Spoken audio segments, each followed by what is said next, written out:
I hit the wrong one. Hello, you beautiful internet you, and welcome back to another exciting episode of Careful Cantrip, where a group of friends from coast to coast do their absolute best to not get lost in dungeons and run away from dragons. And it is so exciting to see everybody here tonight. Welcome, chat. Welcome, chat. I see some good friends of ours in there, the Golden Oldies. Great to see you again. Cross the streams as always. Six, my friend, there he is, the man of the hour. Hello to all of you. So, before we start tonight's episode, we've got a whole bunch of announcements to go through. So, first and foremost, big congratulations to mostly the cast. Definitely had nothing to do with me, but we finally hit our first milestone of 50 followers, and we are now official Twitch affiliates. So... Whoa. Well, almost. We're almost there. We gotta do some tax stuff, and it's the less fun stuff of the entire thing. But we will be working on emotes soon and doing all the fun things that are involved in all of that. So thank you all for the support and all the love and everything that we've been receiving. It's been absolutely amazing, and we hope that we can continue to be a source of enjoyment for all of you and put some smile on all your faces with our dumb faces. Aside from that, just want to give a big and very special thanks. You'll notice that we now have very special character art, thanks to our one and only Six of Spades, who seems to be in chat right now. So if you, yes, big round of applause for Six of Spades. Absolutely love it. It's absolutely amazing. If you are looking for character art for your next campaign, I highly suggest go checking him out. And to find out how to get, you can click on his name in chat, or alternatively, you can use the command !art, and that will take you to a link to his page where you can go right there and check him out. But aside from that, I don't think we had anything else that we needed to announce, unless looking in my marketing manager's eyes right now, she's smiling awkwardly. So I'm assuming that we have nothing else. So without further ado, let's just jump into tonight's episode.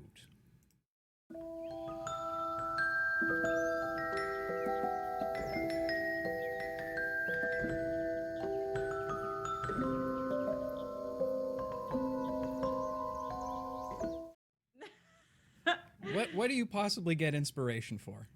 Did I give you inspiration? The puzzle for the battle. Yeah, oh, that's right. That's right. Inspiration. I did do that. I did give you guys inspiration. So yes, you guys both have inspiration. Well done. You can go ahead and mark that off in your character sheets. For those of you who don't know, inspiration means that you can re-roll any d20. It cannot be damage. It has to be either an attack, a save, or a check. I'm inspired. I would hope so. Same. I would hope so.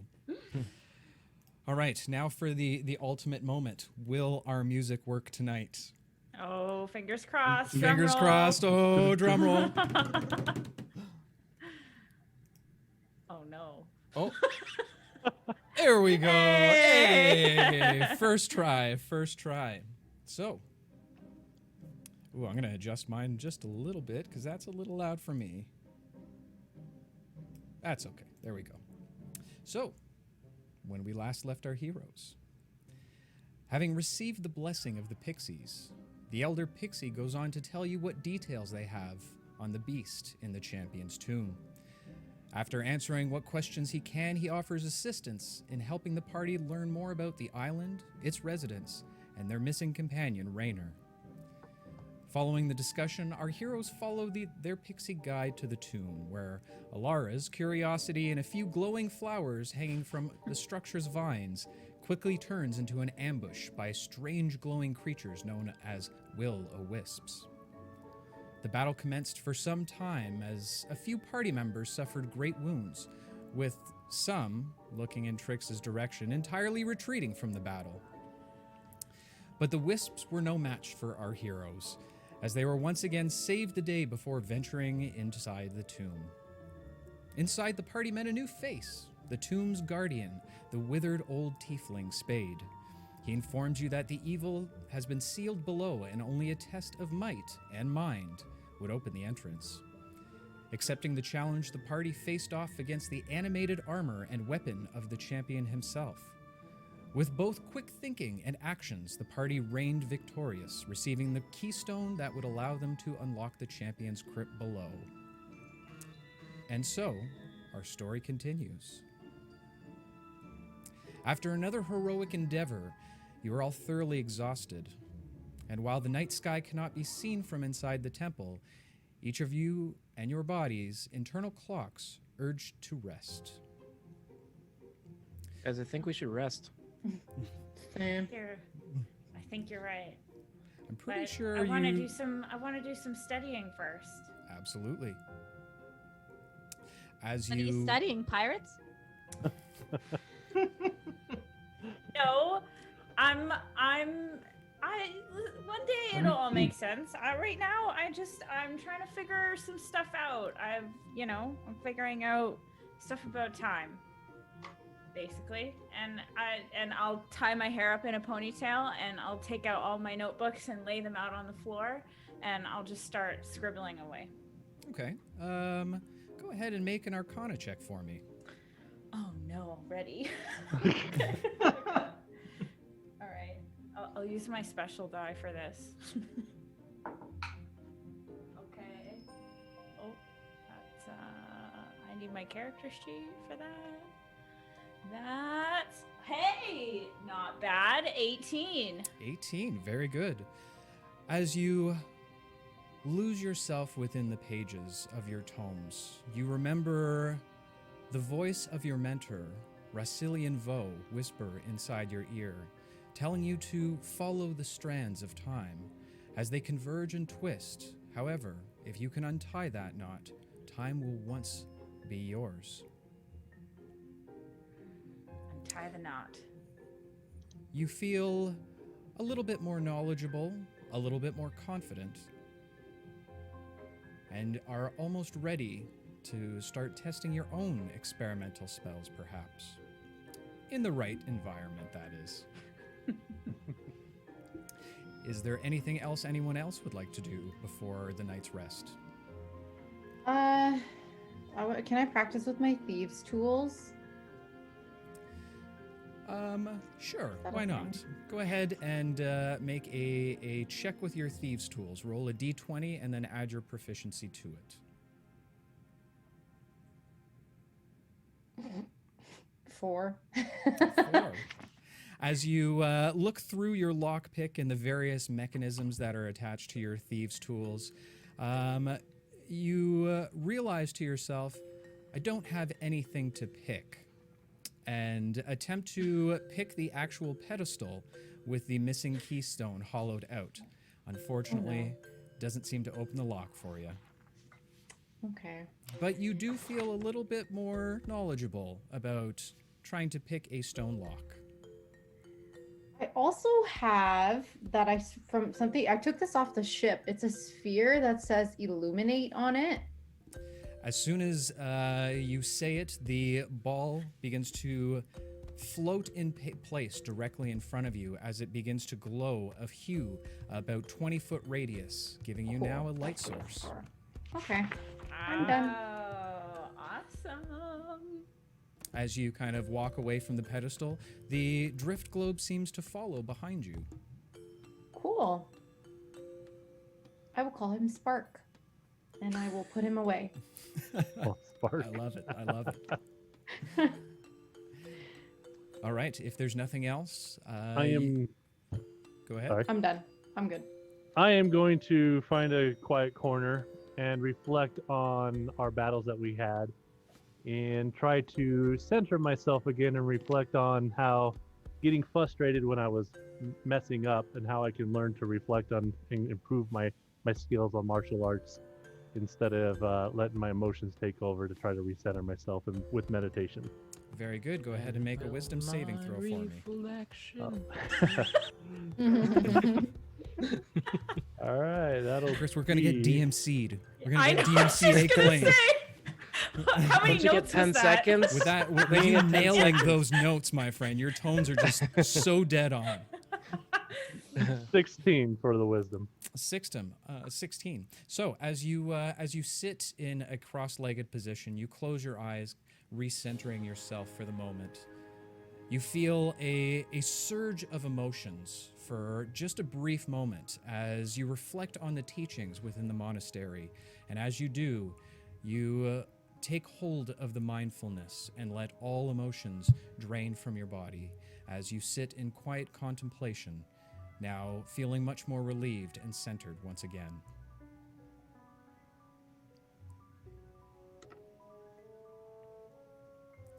So, if there's nothing anyone else would like to do for the evening? I will go by the murals, and I will copy them on a sheet of parchment. Each one Sure. of the. Okay, go ahead and make I will allow it to be your choice. Would you like to make a sleight of hand or performance check?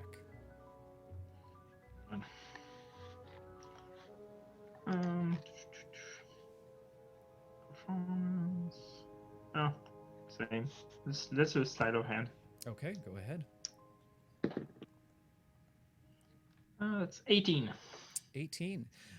You take a few hours while the rest of your companions start to slowly make their way to their hide rolls, sleeping rolls. You look over the murals, trying to mimic what you see directly in front of it. You get a pretty good resemblance of it. Anyone who would look at the pictures would clearly know what you were trying to depict. Good. I want to look over his shoulder and say, "Cool doodles," and then I'll just walk away. I will just continue drawing. Say nothing. All right. Ollie and Trix, is there anything you'd like to do? Yeah, can I cast Identify on the weapon that I took from the... Oh. I borrowed from the... the armor dude? Absolutely. Putting it down in front of you, you slowly wave your hands over top of it, and as you do, a golden glowed aura begins to emanate from both your hands that eventually gets transferred to the weapon itself. You then learn that it is a significant magic weapon, centuries old, which is surprising considering the state that it's in, near perfect condition. You learn that this in fact was a battle weapon during the God incursion. Right, well, I'm just gonna take it and keep examining it for the next hour or so before going into my stasis. Absolutely. And young Trix. No, I'm just gonna head off to bed. All right, so Trix, while the rest of you continue to work on your own activities, is once again sprawled out on the floor, now loudly snoring. A little bit of drool coming down the side, but more of an adorable drool than a disgusting mess of globule. Eventually, you all find your resting place for the evenings and bed down for the night. During the night's rest, each of you are haunted by dreams of shadowy creatures with malicious intent. You awake the next morning, uneasy, but rested enough for the day's challenges. Guys, I don't like the vibe in here. I had some bad dreams. Yeah, me too. What happened in your dreams? I was haunted by forces with malicious intent. That's exactly what happened to me. All right? It's a What? bad vibe. Yeah, were they like shadowy creatures? Totally. Yeah. Oh man. Well, yeah, we are gonna go fight something apparently pretty bad, so maybe it knows we're coming. Maybe it's trying to scare us before we get there. Intimidate us. Well, I feel uncomfortable but well rested, Well, that's so I don't know if it's working.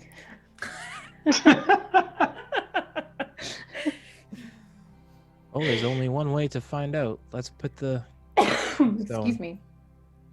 in place.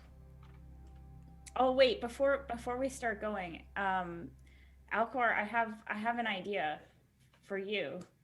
I've been working on some spells for a really long time, and after we got like pixie dusted, the spell just came to me. I just figured it out, and I thought it would be super awesome for me, but then I realized maybe this is a good opportunity to actually do the spell on you, because what it does is it allows you to sort of kind of get a brief glimpse into the future, so much so that you can have like a one-up on an enemy. Like you'll be able to react faster than they can. And Ooh. And I was thinking this could be particularly good for you because you have all these crazy spells that have like these huge area attacks, and you keep attacking the group. So maybe maybe if you knew before we did what was happening, you could get rid of all your powerful attacks before, you know, Pavo and Ollie and your favorite Eli gets all up in their grills. Sure. That sounds like a great idea. Okay. I've been missing Eli each and every time, so I hope this time I'll be able to get him. Well, see, now no one will be there because you'll probably know what's happening before everyone else. So, Okay. But there's kind of a catch. Uh-oh. Of course there is. When I cast it, there's gonna be a extremely like blinding light. So, but because you're not my enemy, if you just close your eyes, you'll be fine. Should I put my mask on when you cast it? No, because then you'll fall asleep. So just right. keep your eyes closed, okay? Okay. What about everyone else? Can we hear this? And also, oh yeah, I'm saying this. Yeah. do we need just- do we need to keep our eyes closed too? No, No, you because just back basically- up. It's only like Okay. Just Basically, that's how I get the advantage of everybody. You're all blinded, but I can see. That's the no, one up. everyone. It's only in like a 5, just around Alcor. So if Okay. you guys just make sure you're not like standing right next to him, you should be fine. Okay, Alcor. When we come across a terrifying creature, then you're gonna have to say, Alcor, close your eyes. What? He's standing in Oh, front of it. Yeah. And close his eyes. If I want to use the spell in that way, then and not blind him, then yeah. Yeah. That's good. I don't see this going in any way, shape, or form wrong at all. This is going to be so flawless. This is the first time I'm gonna cast this spell too, so fingers crossed. I'm so Oh, happy to be your boy. guinea pig. Yeah, but it's gonna work out great. Okay. All right. Okay. Close your eyes. Close your eyes. Now? Yes. Right now. I'm gonna do it now. It lasts 8 hours. Oh, okay, good. I thought you Yeah. had to do it right before. Okay. No. That's yeah. why I was saying, oh, okay. Yeah. Just close your eyes. I close my eyes. Okay. I make like silent movements to see if he's like actually closing his eyes. I stick my tongue out. Can I perceive what she's doing? Dude, close your eyes. Make an insight check for me. Oh my god. Natural 20. Oh my god. As Get me a as break. almost like you have a sixth sense, like you just know Elara so well. You can tell that she seems to be waving her arms directly in front of you. You can also get a little bit of the smell, considering none of you have showered in quite a few days. Nice. I will try to slap her gently. What the hell? Your eyes are closed, man. God. Go ahead and roll an attack with disadvantage. Oh my god. I'm just gonna be in the corner stretching while this is going on. Oh, that's that's an 8. Well, you Yes! you kind of get a smirk on your face, thinking that this will be hilarious. You go for a quick wave, but Elara is already far away from you at this point, far out of reach. Yeah, and I tell her stop being silly and do it. All right. Okay, so I will start my incantation, and I will get within 5 feet of Alcor, and I will use this moment to give him the grossest wet willy anyone has ever. And I will say in Elvish to him, that was for doubting me yesterday. Okay. And then I will say, and this is to protect Eli, and I will cast Gift of Alacrity. I love it. And no light flares at all. All right, fair enough. So as you simply give him a little bit of pat on the back, he sits and waits for a moment, thinking that he'll feel different or something will happen intuitively beside him. But that's all it is. The spell is that of you patting him on the back and sticking your finger within his ear. No, it's a real spell, though. No, I know it is. Okay, out of game, you can roll a d8 to your initiative rolls for the next 8 hours. Add a d8. Is that Alcor? Yeah. Okay. Oh, is that for me? Yeah, I cast a spell on you. Where have you been? I know You said I told Eli. Oh, you said Eli! Oh, You sorry, did. sorry. I'm sorry, I got Wow. confused. Oh, sorry. No, the spell's on Alcor. I was saying it's to protect Eli because Alcor always blows you up. Oh, okay. So I can blow Eli up quickly. No. Before anybody else. You're gonna go first, so that Eli will be out of the way. Yes. You know, I'm not even gonna need a big bad villain for this campaign. Once you guys hit Yeah, I level don't think 20, you will. you're just gonna end up killing yourselves. Yeah, Maybe that's what we'll do. Just do a giant battle royale. that seems to be where it's headed. All right, so feeling a little bit more dexterous and agile, Alcor. You open your eyes once again, feeling a little bit of additional stamina, a little pep in your step, if you will. What would you all like to do? Who has the keystone? Oh, I think Ollie.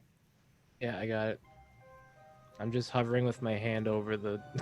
Just waiting. Everyone. You all done over there? Just completely still. Let's do it. Shall we? Let's do it. Put it down. All right. As you place the keystone into the hollowed out center of the pedestal, you hear a click as the keystone sets in place. The ground suddenly begins to shake as sections of the floor begin to separate from itself into a large circle. The circles begin to rotate as it splits into 5 smaller, separate inner rings, all now spinning independently from one another.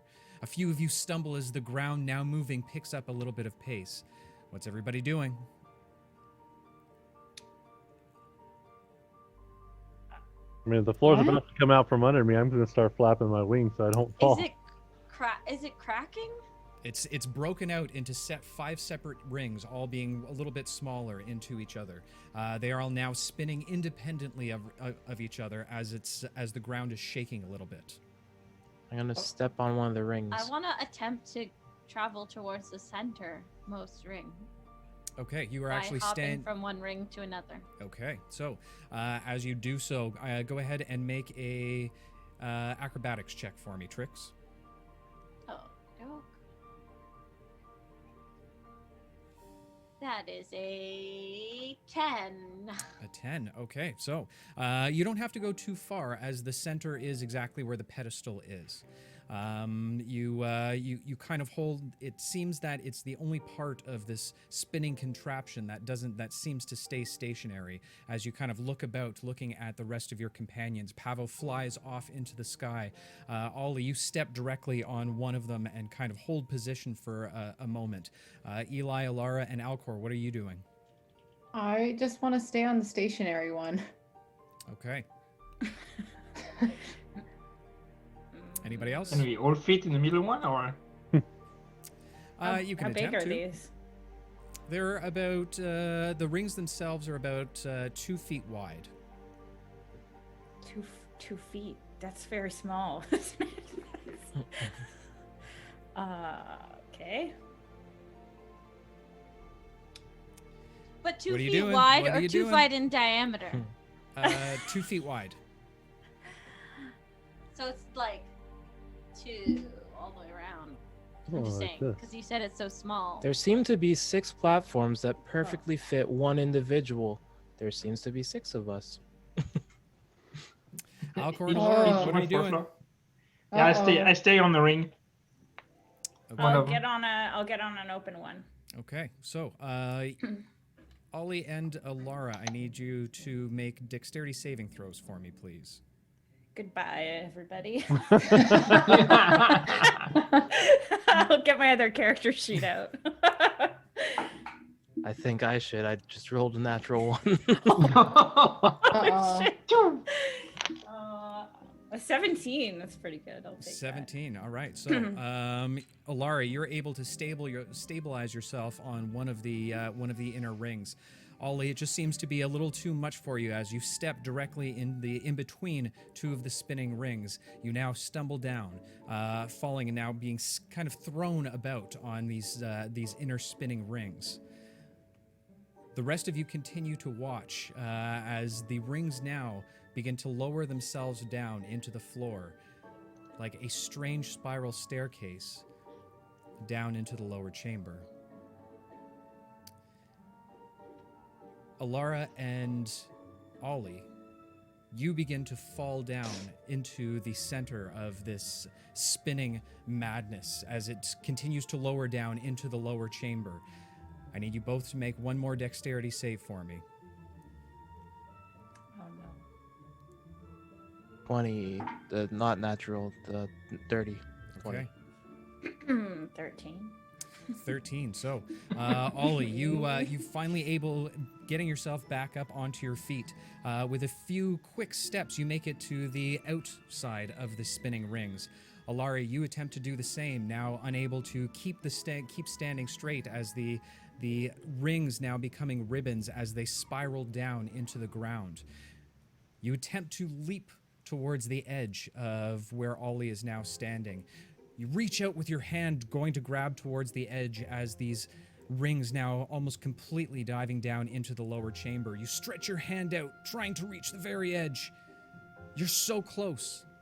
Oh no. And I reached to grab her. Ollie, you reach out and try and grab her. Go ahead and make an athletics check for me. Come on. 18. Ooh. 18. So as Elara's hands quickly just graze the outside of the outer platform, instinctively you reach down, grabbing her by the wrist as the remainder of the platforms sink directly down into the floor.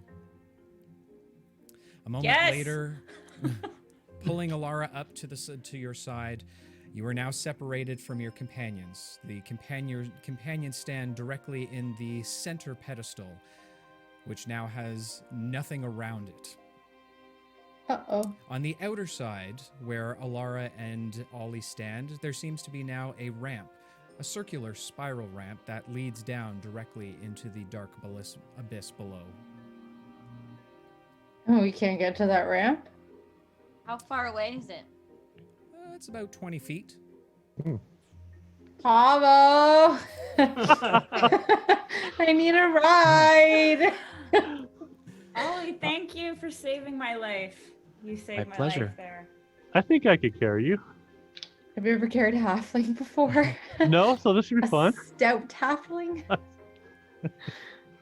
I'm going to attempt to go over and pick Eli up and bring him to the other side. Okay. This should be fun. The halfling not weighing much at all. You struggle a bit in terms of lifting him, but you seem to be able to hover just enough to bring him back over to the outer circle. Thank you. You're welcome. Trix and Alcor. So who does that? It's just Trix and Alcor. I I don't- got suckers! What are we gonna do? They may be a little too heavy for me to carry, so I don't know. I will shapeshift. Okay. Using your wild shape, what would you like to turn into? I hesitate. Oh, I think I will change into a wheel or the wisp. Okay, so you all watch as a glow begins to emanate from Alcor as he slowly begins to shrink down with an orange hue similar to the creatures that you encountered outside of the temple. He now raises up into the sky, floating aloft with ease as he floats over towards the rest of you. Hey, Alcor. Trix, why don't you go in a bottle and then? Yeah. Well, I was gonna say that, but Alcor's already gone, so I could come pick you up. I'm gonna be With a over here and bottle. you could pick up. Oh yeah. Yeah, you can pick up Okay. a bottle. Yeah. Good. I will hop into my bottle. I say, Pavo, come pick me up, please. And then I go into the bottle. I'll go over and grab the bottle and bring it over. Okay. I don't know if as, she can hear when we're over, but I'll knock on it when we get I over. can. Okay. I can hear through the bottle. So I just knock on it when we get to the other side. So in a dream of genie-esque puff of smoke, all of a sudden, Trix disappears as the bottle clinks down onto the floor. Pavo making his way back over, he picks it up with his talons and easily brings it over back to the other side.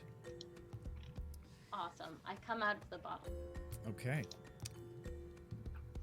I'll go. You the real MVP. We'll see you later. Looking down into this now gaping void of a black abyss, there doesn't seem to be any light sources down there. What would you- Illuminate. All right. Sparky. There's a willow wisp. Like, no, don't make bright light 5 to 20 feet. Absolutely. Oh, okay. Yeah. Well, now we Alcor, have stand near me. two lights. can you understand me when you're in that form? I just can't understand you. How does that work? Well, then he couldn't confirm. Okay, out of game. I guess I wouldn't know as Elara. Okay, I'll just keep talking to him. How's your day? How is it being a will-o-wisp? Upon receiving absolutely no responses from Alcor, you eventually come to terms with the fact that he probably either can't understand you or doesn't want to at this point.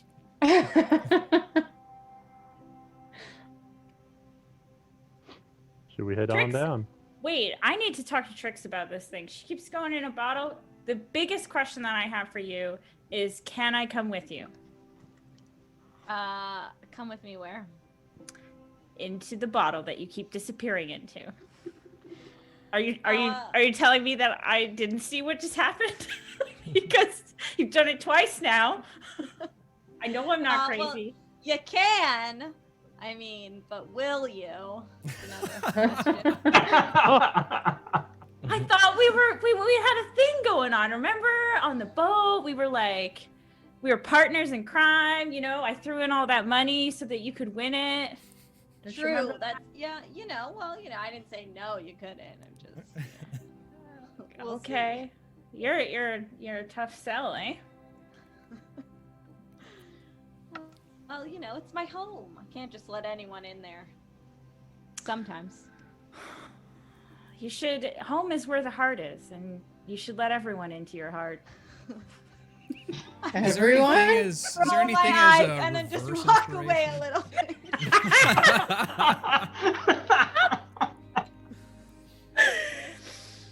Can I just plummet down the hole? You absolutely can. I will fly next to Pavo. Alright, I'm just gonna light one of my torches. Okay.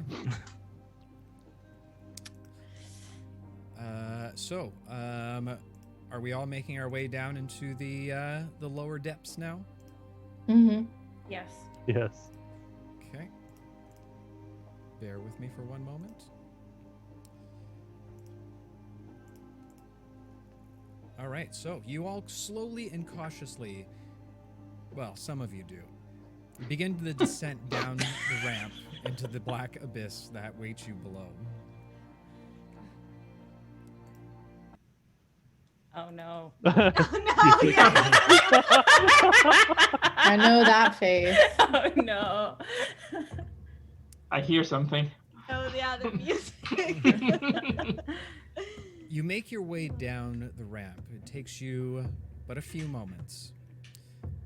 You enter into a large, dark room. No other light sources than what you carry on you. As the light begins to reflect off the walls, you take notice of 4 large columns that stand in the center of the room. You see a small set of stairs slightly off in the distance to a raised platform with only the silhouette of a block structure resting upon it. As you begin to glance around the room, you now take notice of shadowy figures with no source, seemingly, hovering around the edges of the light sources. Guys, those shadowy figures probably have malicious intent. Probably. I will nod. Little ball rolling. The only other sounds that seem to be within the room are the faint breaths that you're providing and the crackling of Ollie's torch. As you begin to look around, you begin to smell the staleness of the air, the centuries of dust that have accumulated down here. It's a very uneasy feeling being low below in this tomb, knowing that a dead champion lies directly in front of you, most likely. Likely. As you begin to make your way a little bit closer to the staircase, suddenly the silence is broken once again.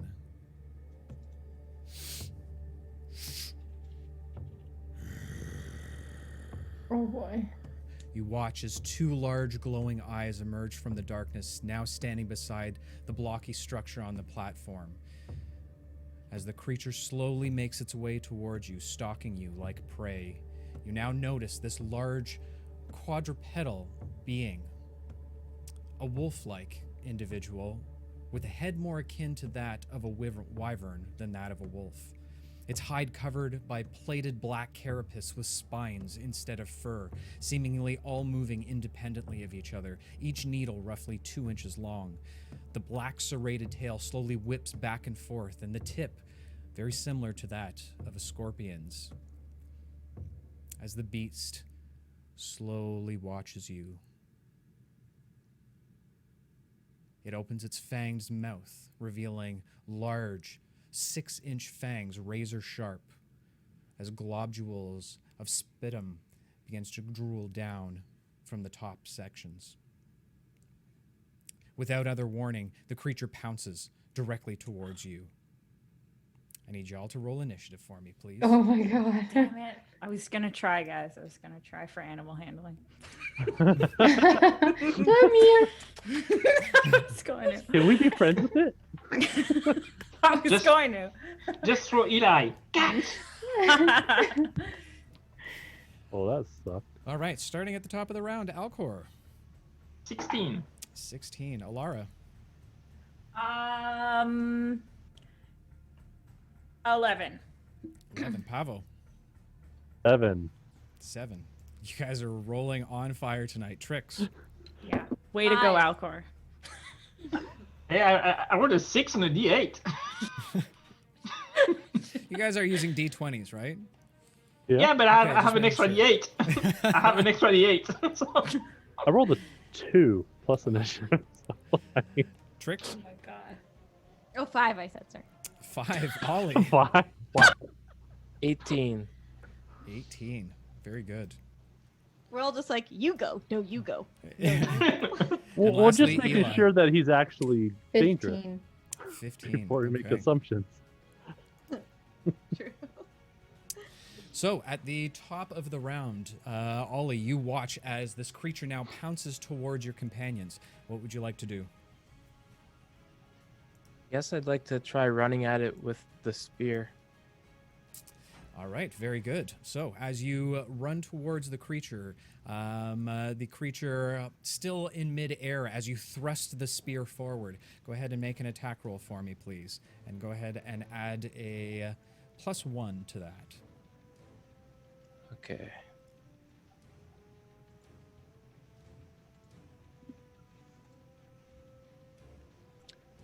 Seven. 7. Oh wait, So I have inspiration, so I could roll another, right? you can. All right, let's try that again. Oh my god, it was a 7. You rolled another 7? Yeah. One more and you Well, won the I guess jackpot. technically 8 because he had 1, but I doubt it's good. You stab towards the creature, and as you do, you're realizing that holding your torch in one hand and trying to stab with a long spear probably isn't the best bet. As you stab forward, the creature actually knocks down the spear as he lunges towards you, not to the floor, but the tip gets shot down to the floor. Is there anything else you'd like to do on your turn? Just holding the torch in front of my face, hoping it's scared of fire. Fair enough. All right, Elara. Oh no, sorry, hold on. Alcor, you're up. What would you like to do? Eli, you're on deck. We'll be moving to. I would be moving next to Ollie on the other side of the creature, and I will try to shock it. Okay. You all watch. Oh, as- I don't have to be in range. I don't have to be reach 5 feet. Oh yes. I have to be in melee. Okay. Yeah. So with it being relatively close to the creature, you all watch as Alcor begins to surge with energy similar to the wisps that you saw outside of the temple. Ollie or Alcor, go ahead and make an attack for me, please.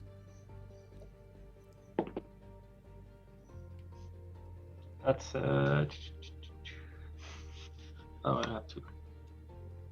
I use the spell attack of the wisp, right? Right. So that's 13 to hit. 13. Unfortunately, the creature is just far too quick and nimble for you. As the electricity comes flying down, it's easily able to dodge out of the way as it continues to bare its fangs. It's a very, very fast creature. Alright. Is there That's anything it. else you'd like to do? Okay. That brings us to Eli. You're up. What would you like to do? Can it see me? I'm guessing, yeah, I'm not hidden. While it's not paying attention to you directly at this point, you are unsure, but I'm sure having a giant glowing illuminating ball directly beside Yeah. you is probably not helping you. But if I get rid of that, I won't be able to see. Am I right? Guess we'll just have to find out.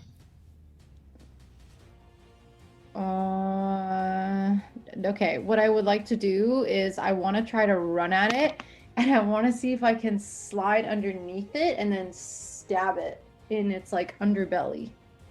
Okay, so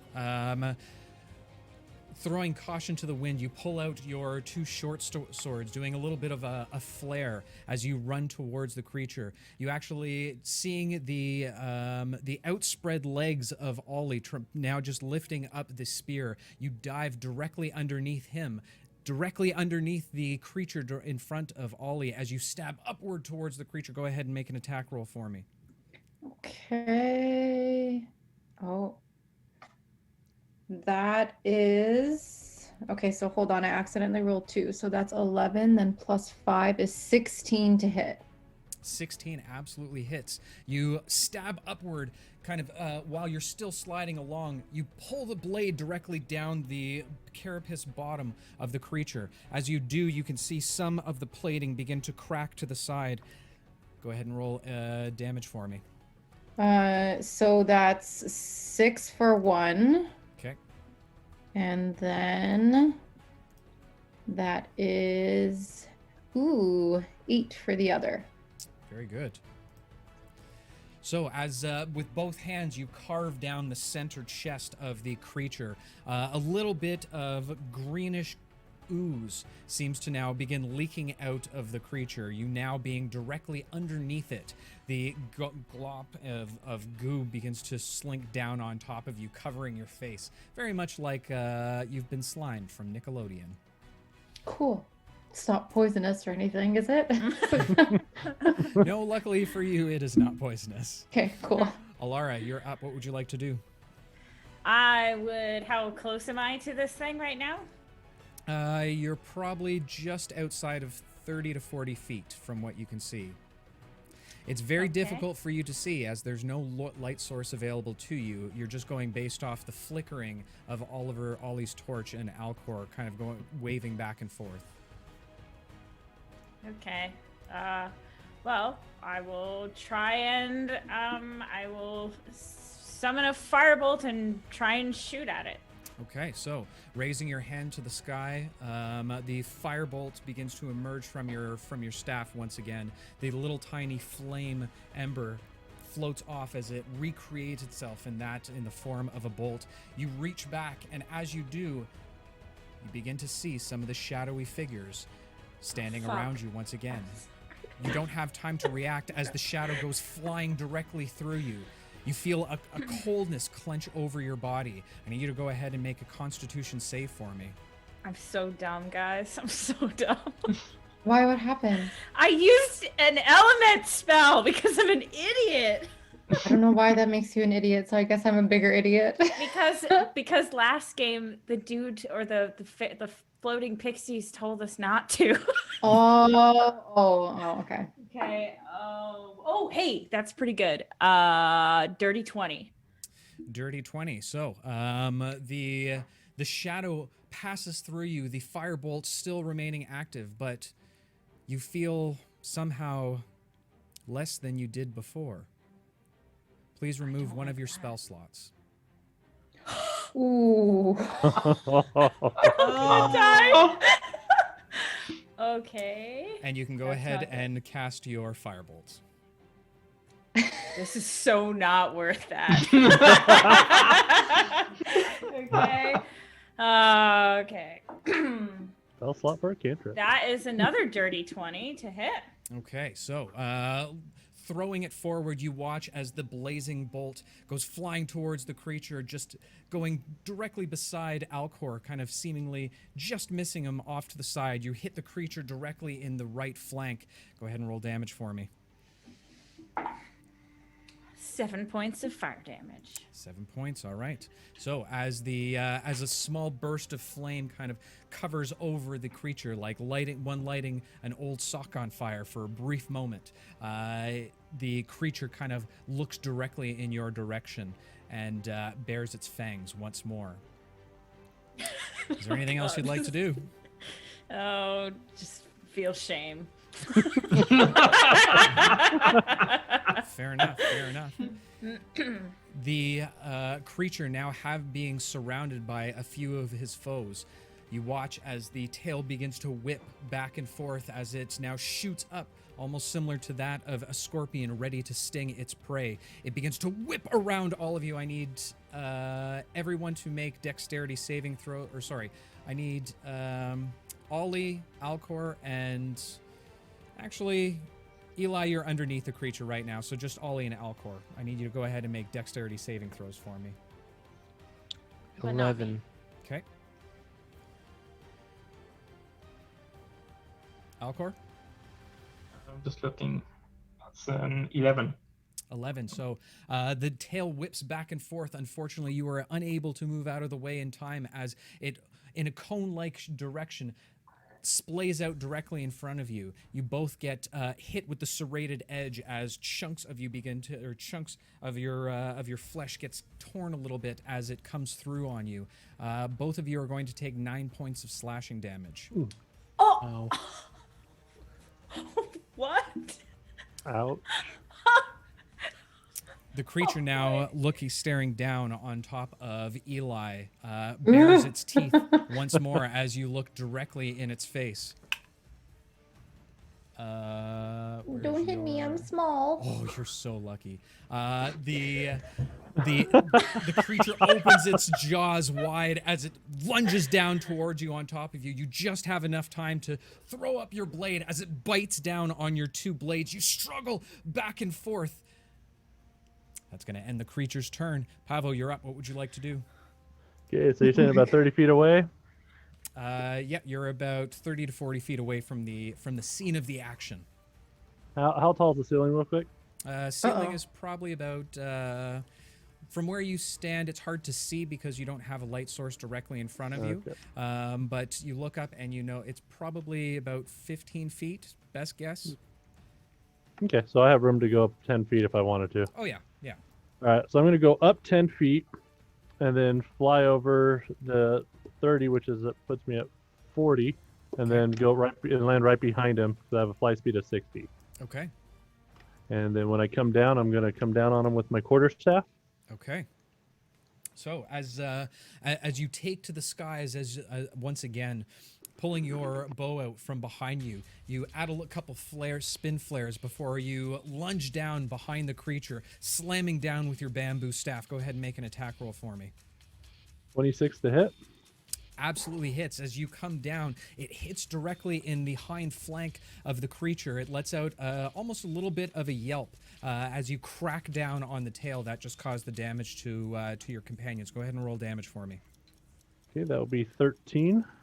Wow, okay.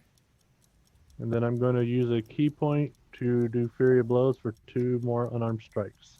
As you begin to start the process of harnessing the chi, once again, the shadows begin to follow around behind you. One shadow seems to seemingly go directly through you. Go ahead and make a Constitution saving throw, please. For a key save, huh? Con save.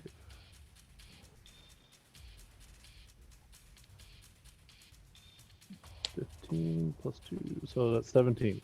17. All right. So, while the creature passes through you, you still feel the energy of the key kind of coursing through you. However, it seems to have dissipated a little bit. Go ahead and remove 1 key point from your character sheet, please, and go ahead and continue with your flurry of blows.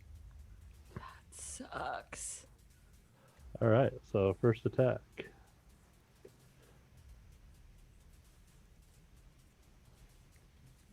That'll be 17. 17. That's going to hit. And then the second attack, 22. Okay, so as you land, the shadow passes through you. You're able to shake it off in a moment, although feeling a little bit more drained than you were before. No matter to you, though, as you take your fighting action stance, you begin to do a flurry of blows directly towards the creature, coming down on your elbow, catching it directly on its flank. You watch as its leg kind of falls out directly below it. Spinning around into a roundhouse, you now kick it directly in the side, feeling more of the carapace crack under the weight of your talons. Before one of them 8 and the other 7 points of damage. Okay. Nice. More of the carapace seems to be cracking off, falling to the floor now, as more of the ooze seems to pour out directly on poor Eli. Eli loves it. Eli's good. He's good. It's a little like weird, dude. Eli. A little weird. That brings us to Trix. Trix, what are you doing? What can I see? So directly in front of you, the only thing you can really see is the glowing embers of Ollie's torch.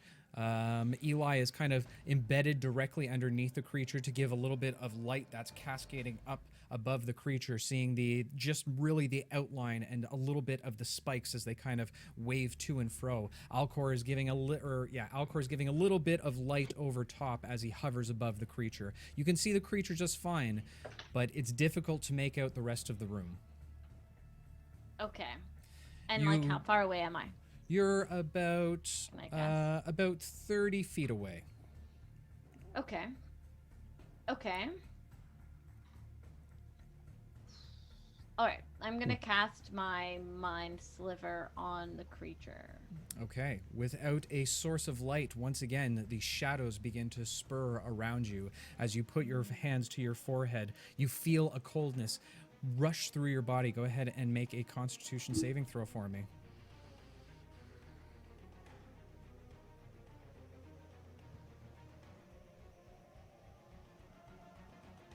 No, 2.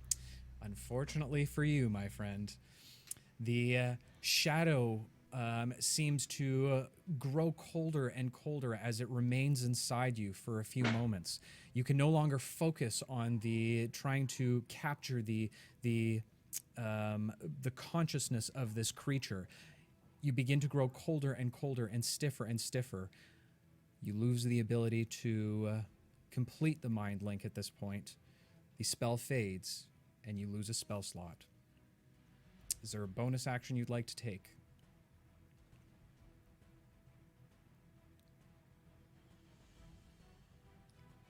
I think we lost your audio there. Oh, hello. No. Okay, perfect. Glad we got her back for that, guys. We're okay. We're doing good. We're doing good. All right, so that takes us back up to the top of the round. Ollie, you watch as as your companion Pavo has just decimated parts of these creature. It's now Icar slinking out of it as it glops down to the floor. Eli holding up his swords, fighting back the jaws of the creature as more and more of this goop land on top of him, giving him a shiny shimmer over top of his face and some parts of his body. What would you... Whoa, I got the hiccups a little bit. What would you like to do? That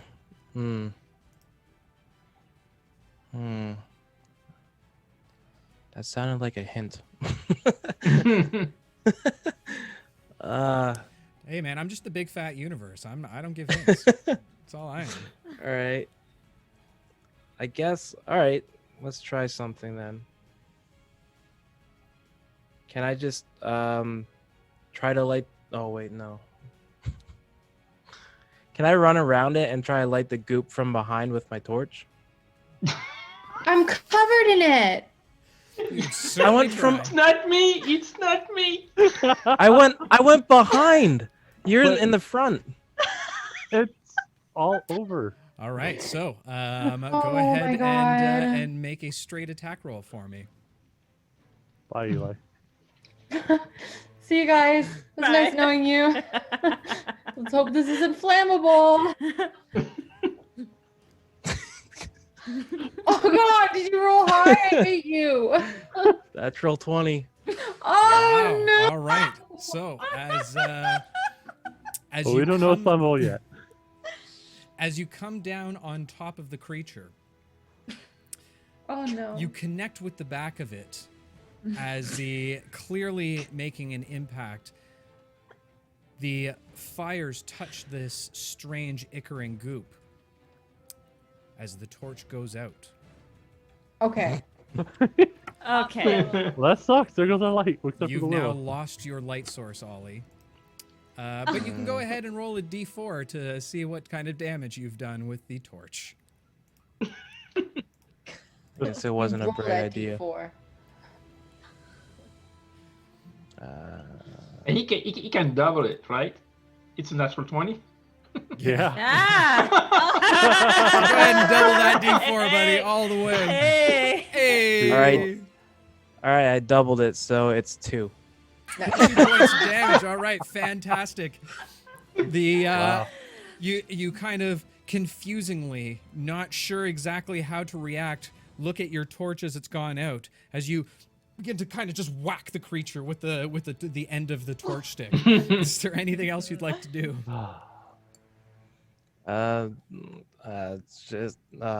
Just hang my head.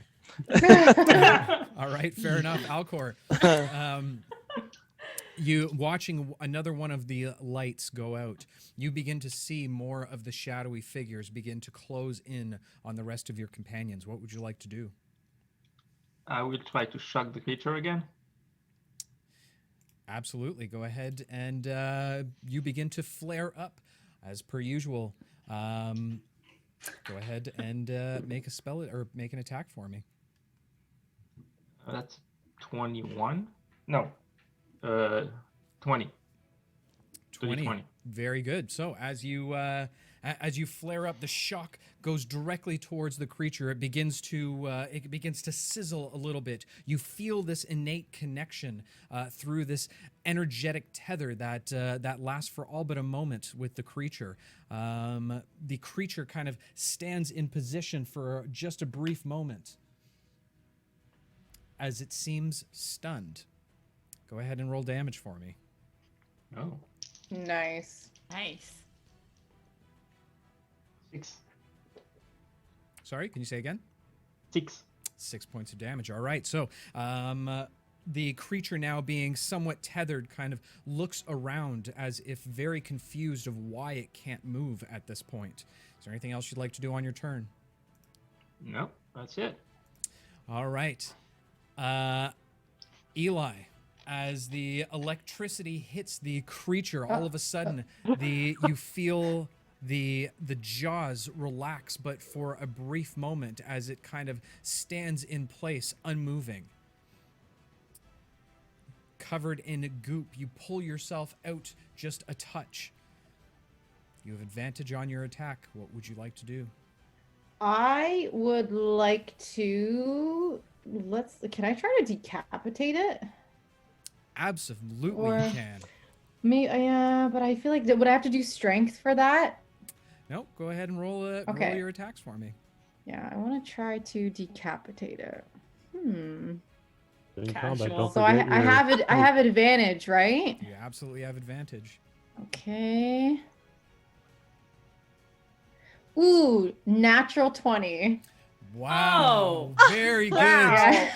Don't forget Eli your sneak pulling attack dice. himself up, looking Yep. at the creature. He wipes his mouth with his sleeve as he spins his short swords around once again, flares out, giving a little bit of a look. And as he does, turning them over within his hand, he reaches over, crossing his arms like that of a scissor, and simply pulls back on the creature. You all watch as the head flies up directly into the sky, as it crumbles down directly in front of Eli, the head falling directly beside him. With the most badass look, he flicks his swords around once again, stowing them down in its surges. He puts his foot on top of the creature's head and his hands on his hips. Nice. Yeah, I'm very proud. I'm very proud. Lara I will would start clap, but I have clapping. no hands. Wow! Clapping. Very impressive. Nice. Thanks for the. What did you do? You paralyzed him, Alcor? That was awesome.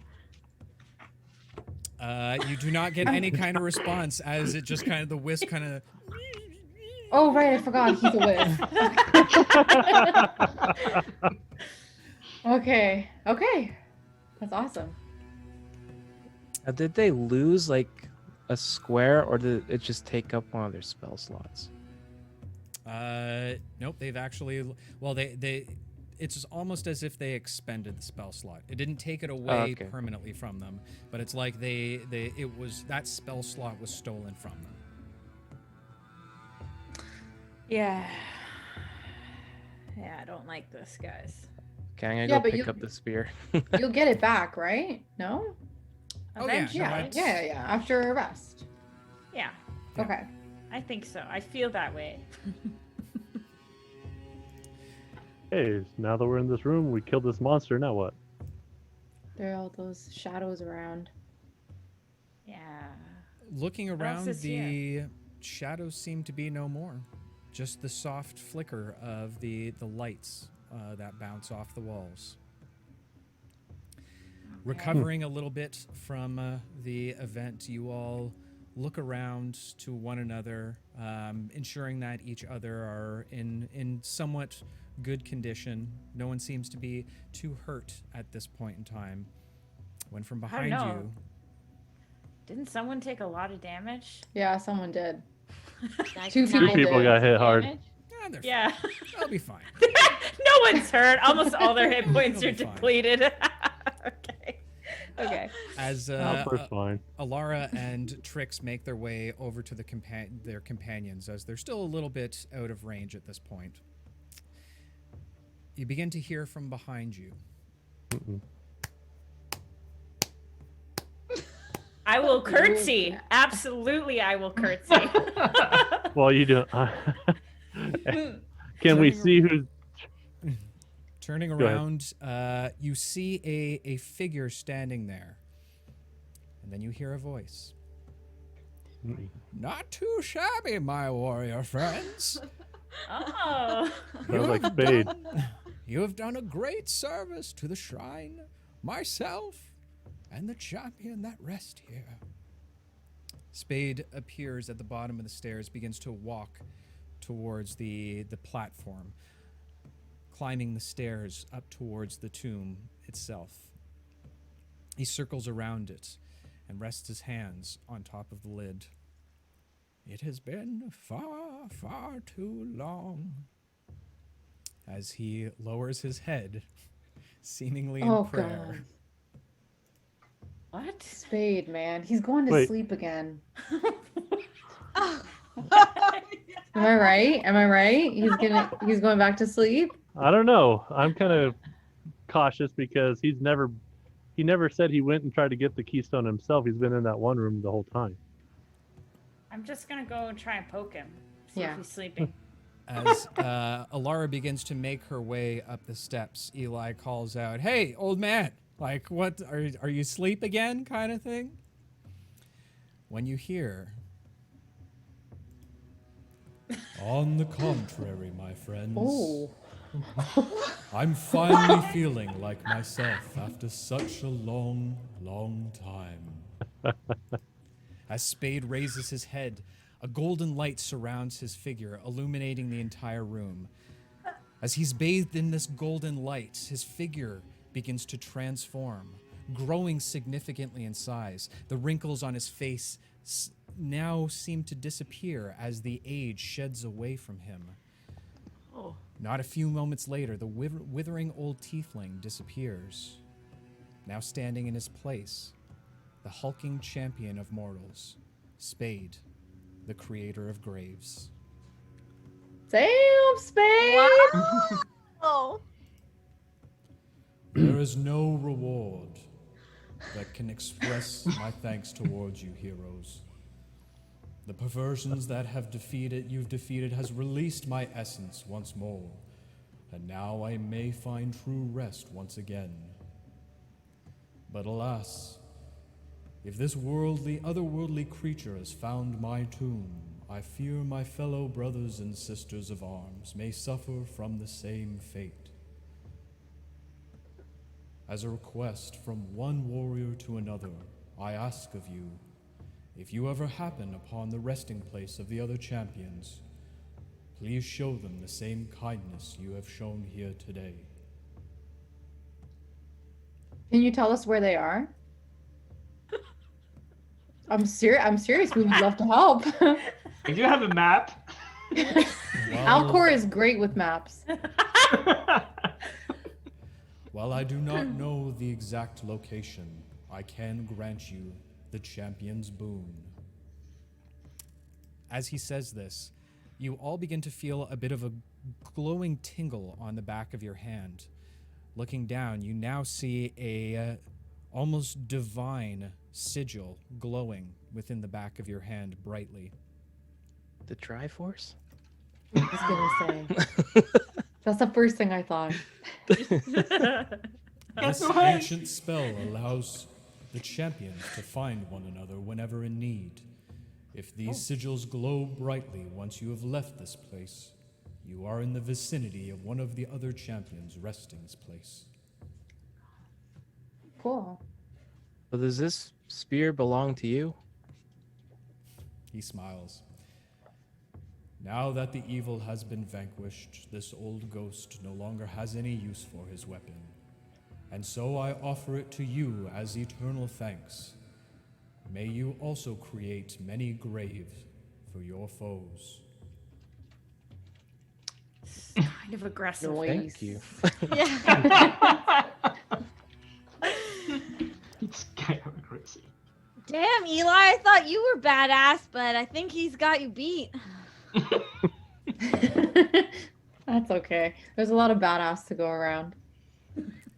I thank you all once again, my friends, and may all your journeys be drenched with the blood of your enemies. Wow. All right, Spade.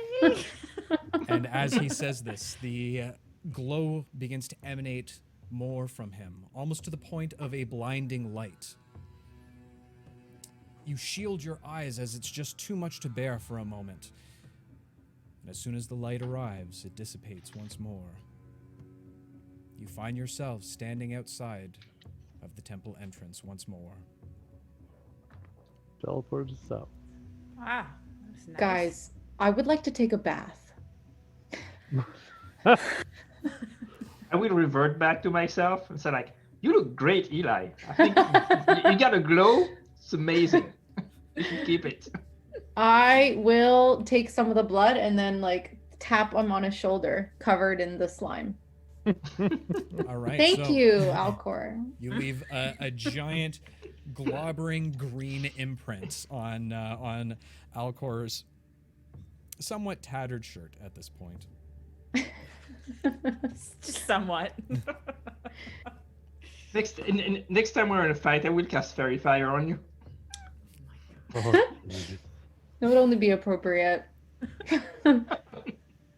While you all give congratulations to one another of another fine job well done, a small pink glow begins to zoom up in your direction.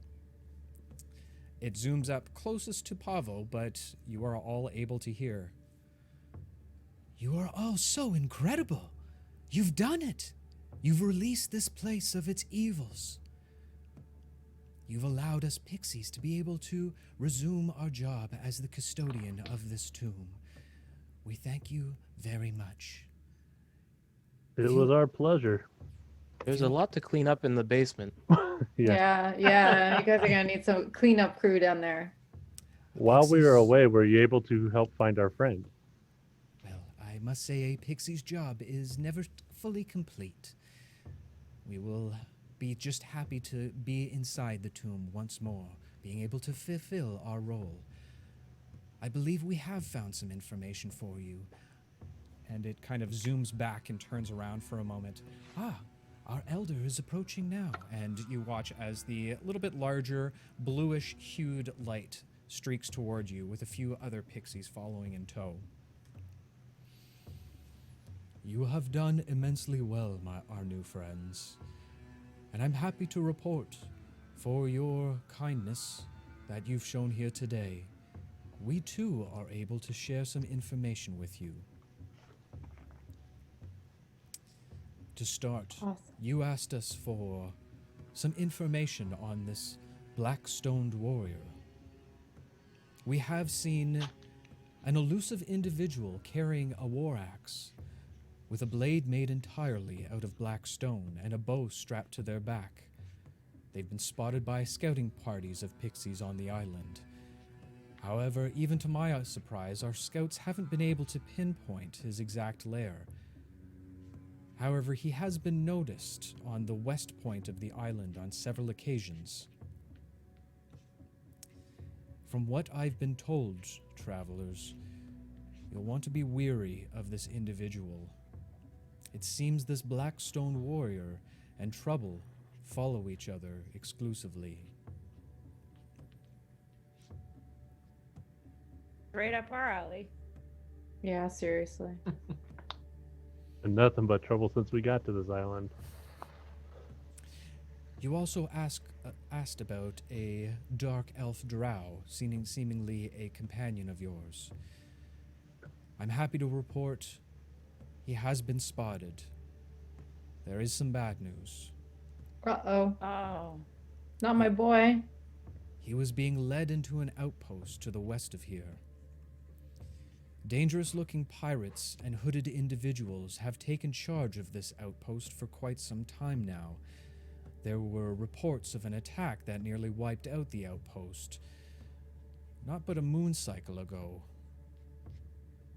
Unfortunately, they have reclaimed the outpost since then, and have continued to bring captives there.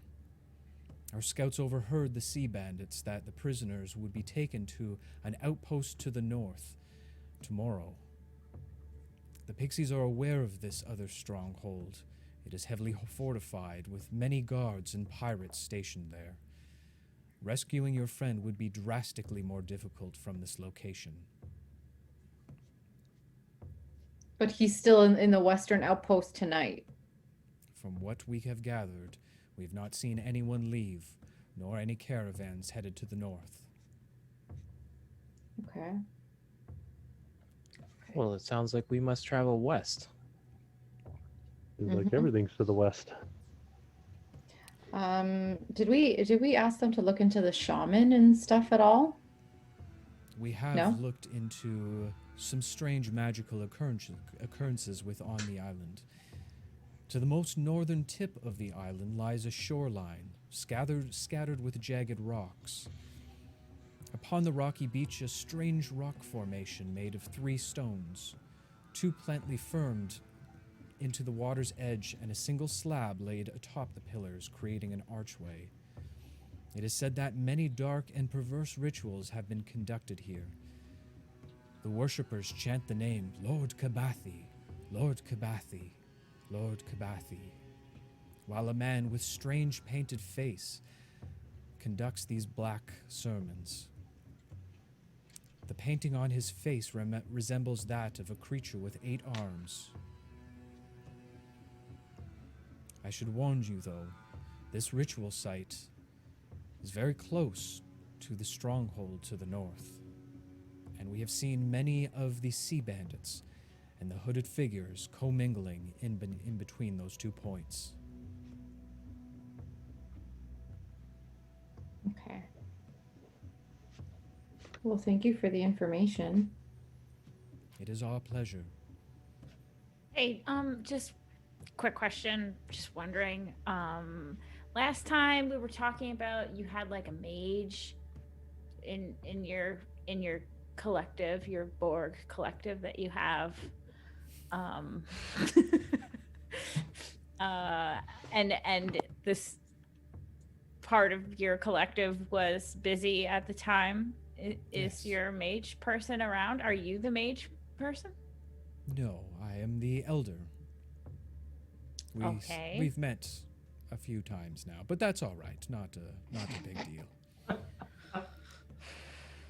In fact, we do have our mage with us here, if you would like to meet him.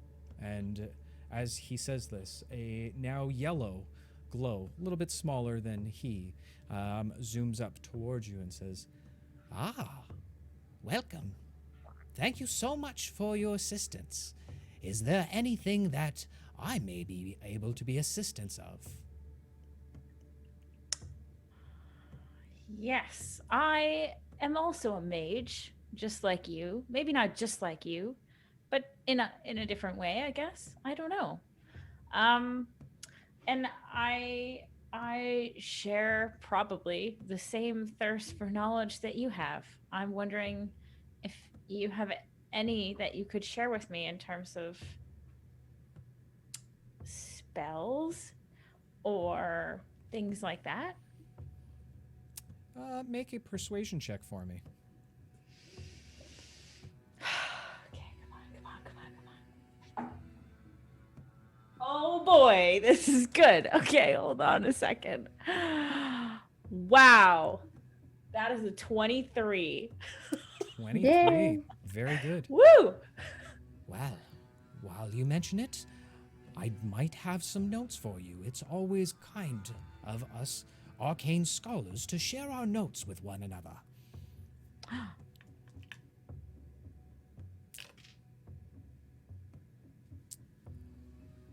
The yellow sprite begins to circle directly in front of you, lowering himself down to the ground. As he spins, the glow becomes more of a large circle, like a sparkler being spun around by a child. As he does, a few pieces of parchment seem to appear directly in front of him. There's not much that I would be able to share with someone of your size, as we don't use the same study utensils. However, I do have a few pieces that I've collected over the years. Perhaps these 2 spells might be of service to you. Absolutely. Both of them? I can take both of them? By all means. Wow. Thank you so much. You're very I welcome. will pick up the scrolls Okay. and say I wish I had scrolls too. I could like write something down for you if you want. I could like No, by all means. This is something that I would be happy to share with you after the services that you've provided for the pixie community. Do you eat food? Like hard food? Not necessarily. Is there something Well, in particular here. you're wondering about? And I will pull out my bag of candies and I will offer one. Here.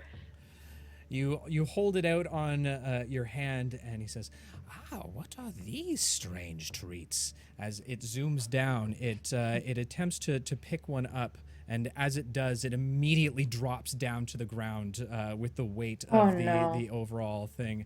A few other pixies kind of fly over towards him, as you now see about 5 or 6 of them now hoisting up this one jelly bean. Yes, well, this will last us a very, very long time, and I'm sure. You are very kind, young mage. I wish you So are you. I wish you all the very best in your studies. Study hard, and you will become extremely powerful one day. Thank you. I will.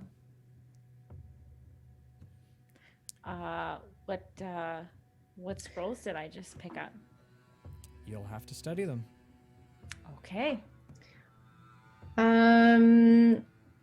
Okay, so my question to the pixies is, if we don't make it to the western outpost today, we're going to try to, but like if for whatever reason we can't get there in time and they take them to the northern outpost, could the pixies use their magic to like create, without putting themselves in any danger, to create some kind of a distraction to help us sneak into the northern one that's more fortified?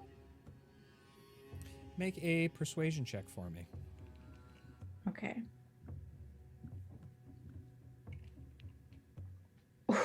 Natural 20. Very good. Wow. The elder Nice.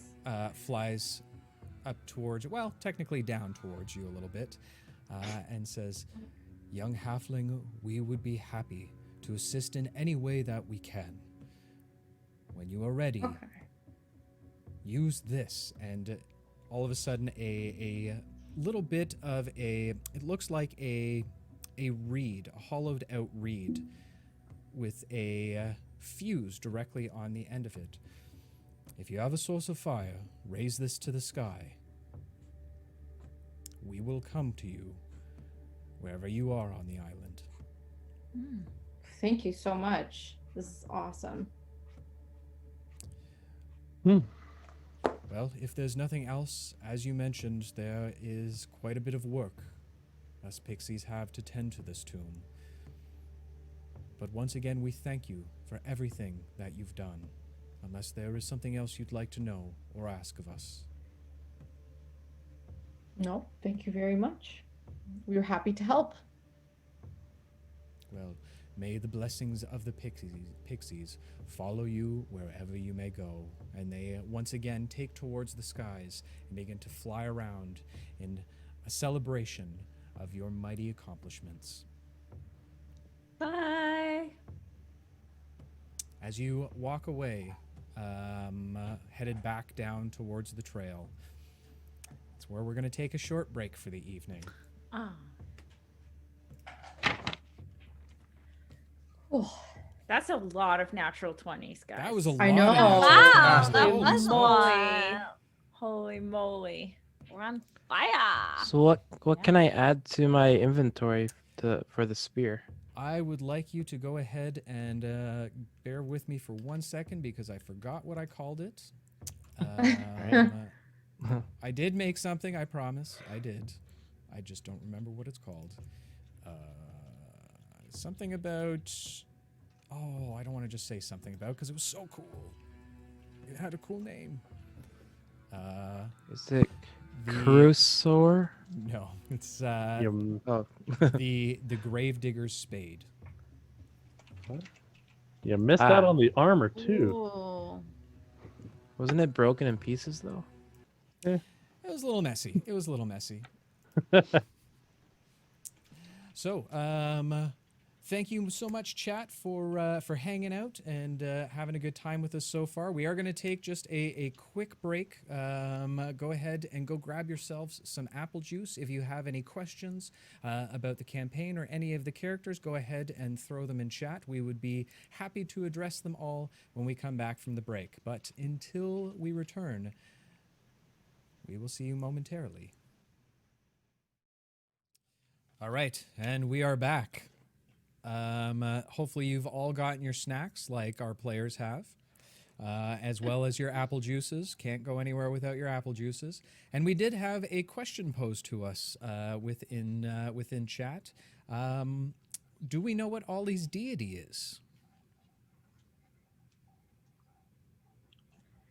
Am I supposed to answer it, or is it like ongoing trivia? Well, would you like to answer? Yeah, I just want to pull it up.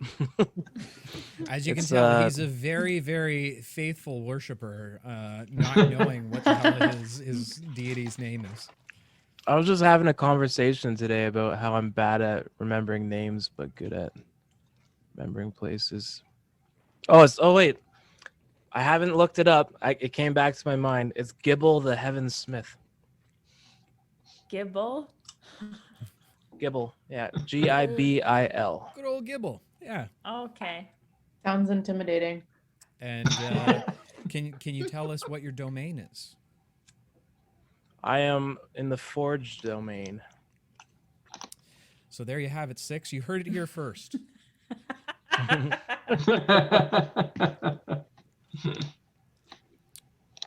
All right, so without further ado, where is my notes?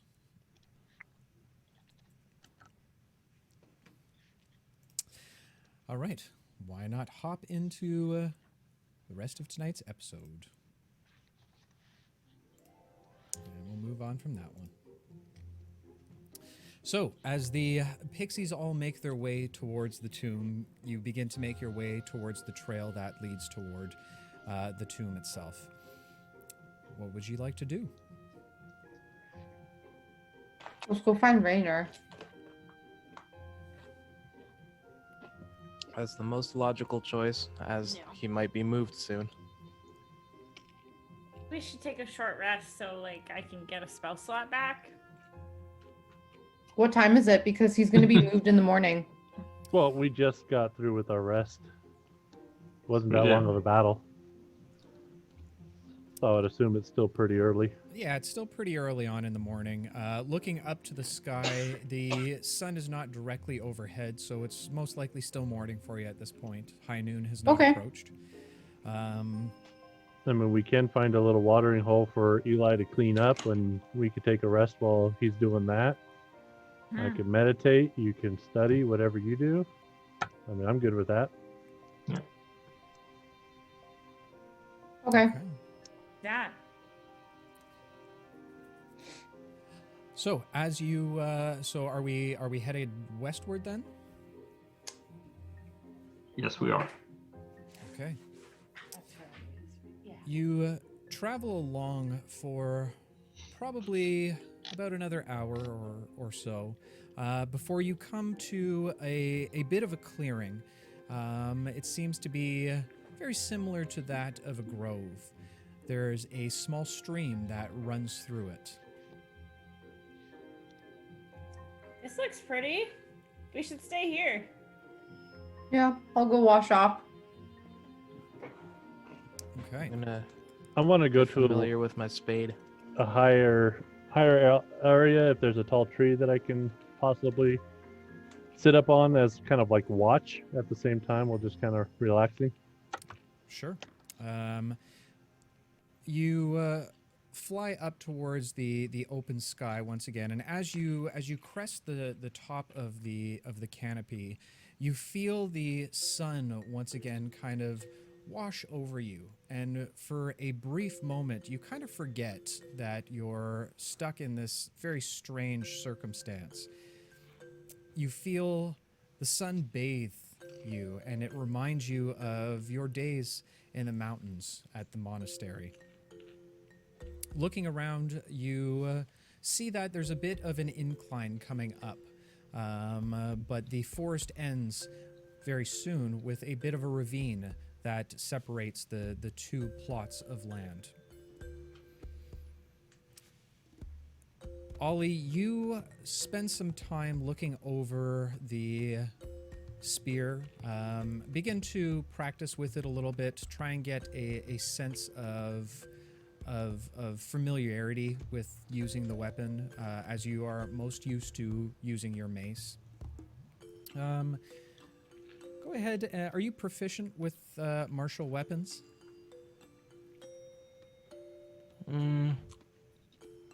How do I check that?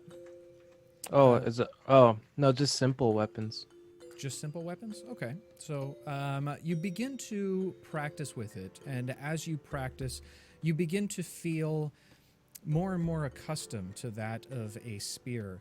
Go ahead and just give me a straight D20 roll. Okay. 18. 18, very good. While you wouldn't be considered proficient in any way at this point with it, you are learning more and more about it. Perhaps with a little bit more practice, you too could become proficient with the spear, or if you found the right teacher.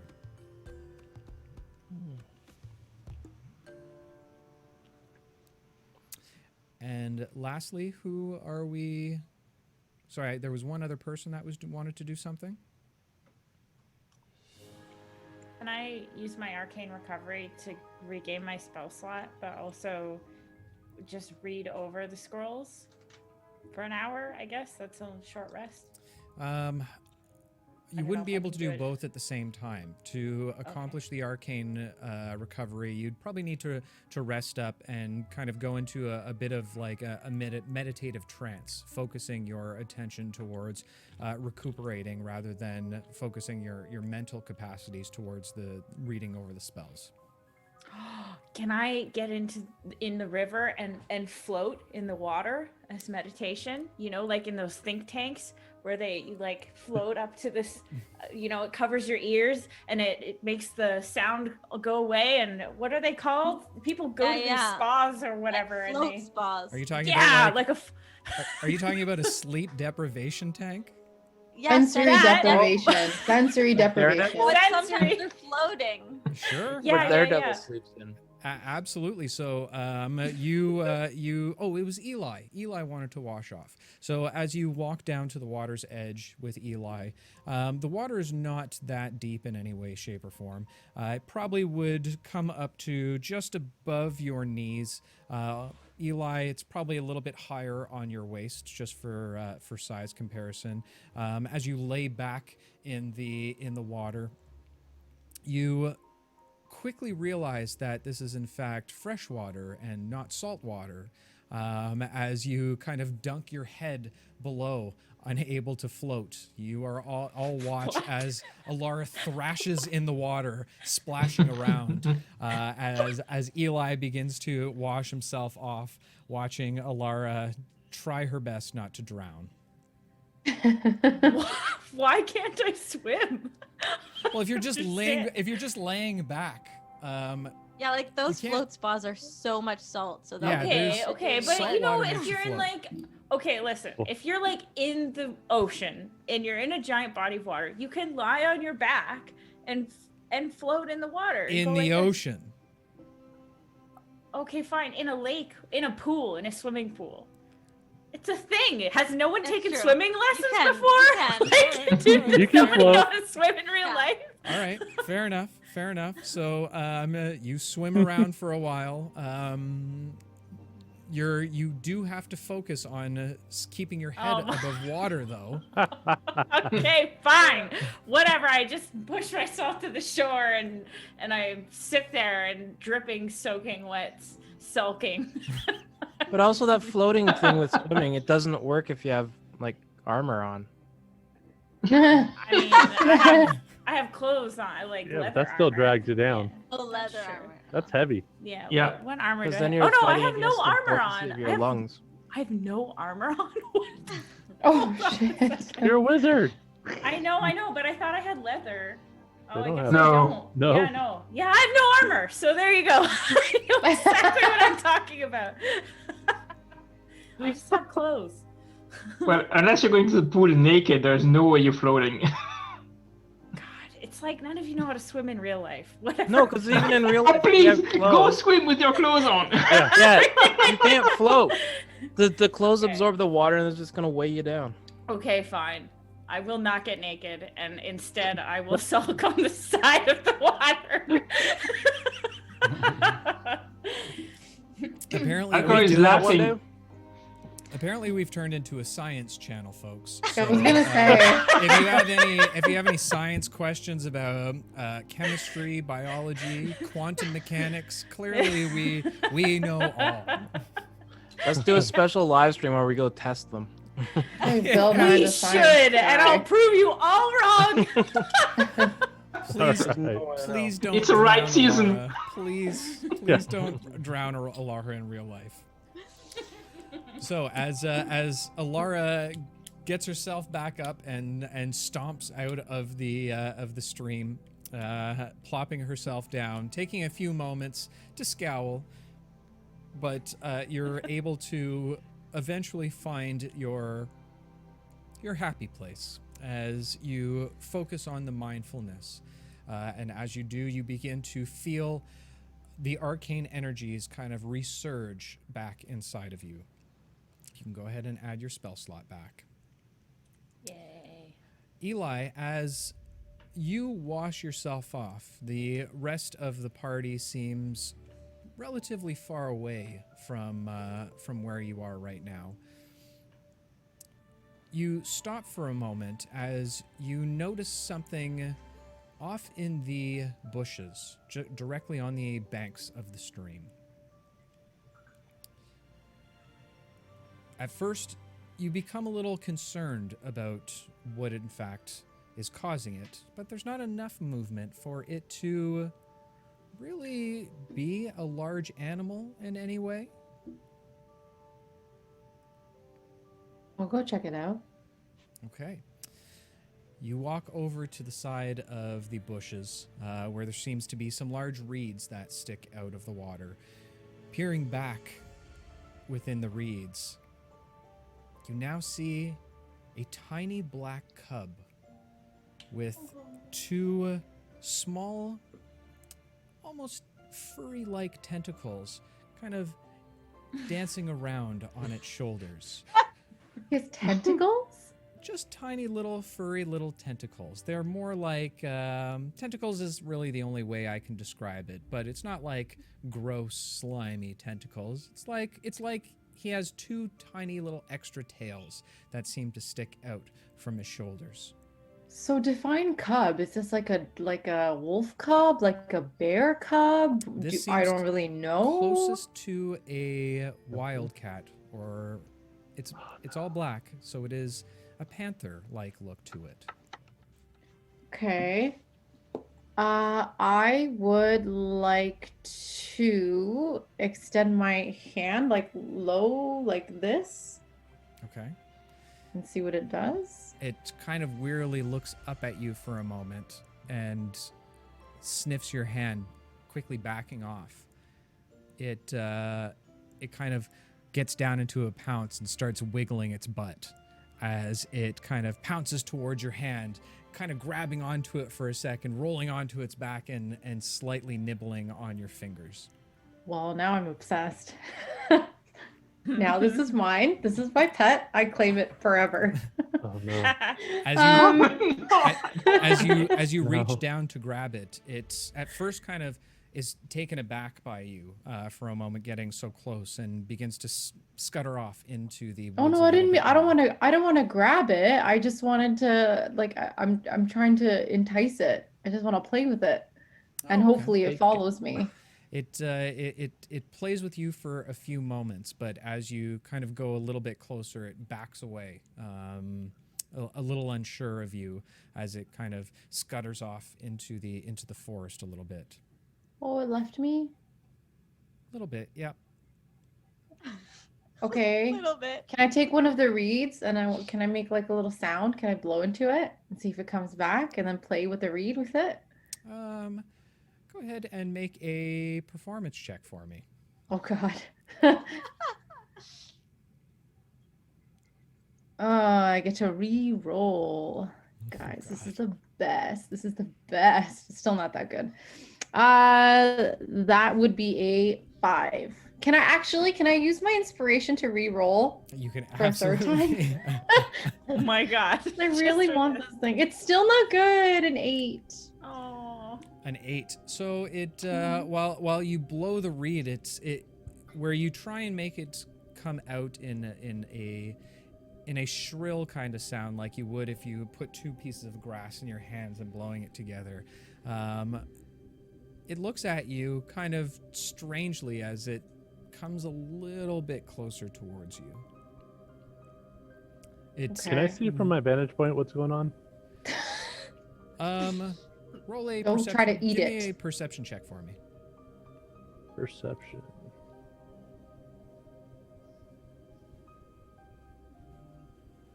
So that is a 12 plus 6, so we're 18. 18. Where you can see Eli doing something in the grass. It's the position of where the cub is kind of directly being shadowed by Eli. So you can't see the actual cub at this point, but you can clearly see Eli doing something within the reeds. So I could see his attention is something off into the bushes. Yes. Okay. I'm just gonna sit down and take out some of my rations and put them in front of me. The cub at first sees you blowing on this reed. The reed's relatively long, as it kind of hangs below your hand a little bit, and the cub walks up to it and starts pawing at the bottom of the reed.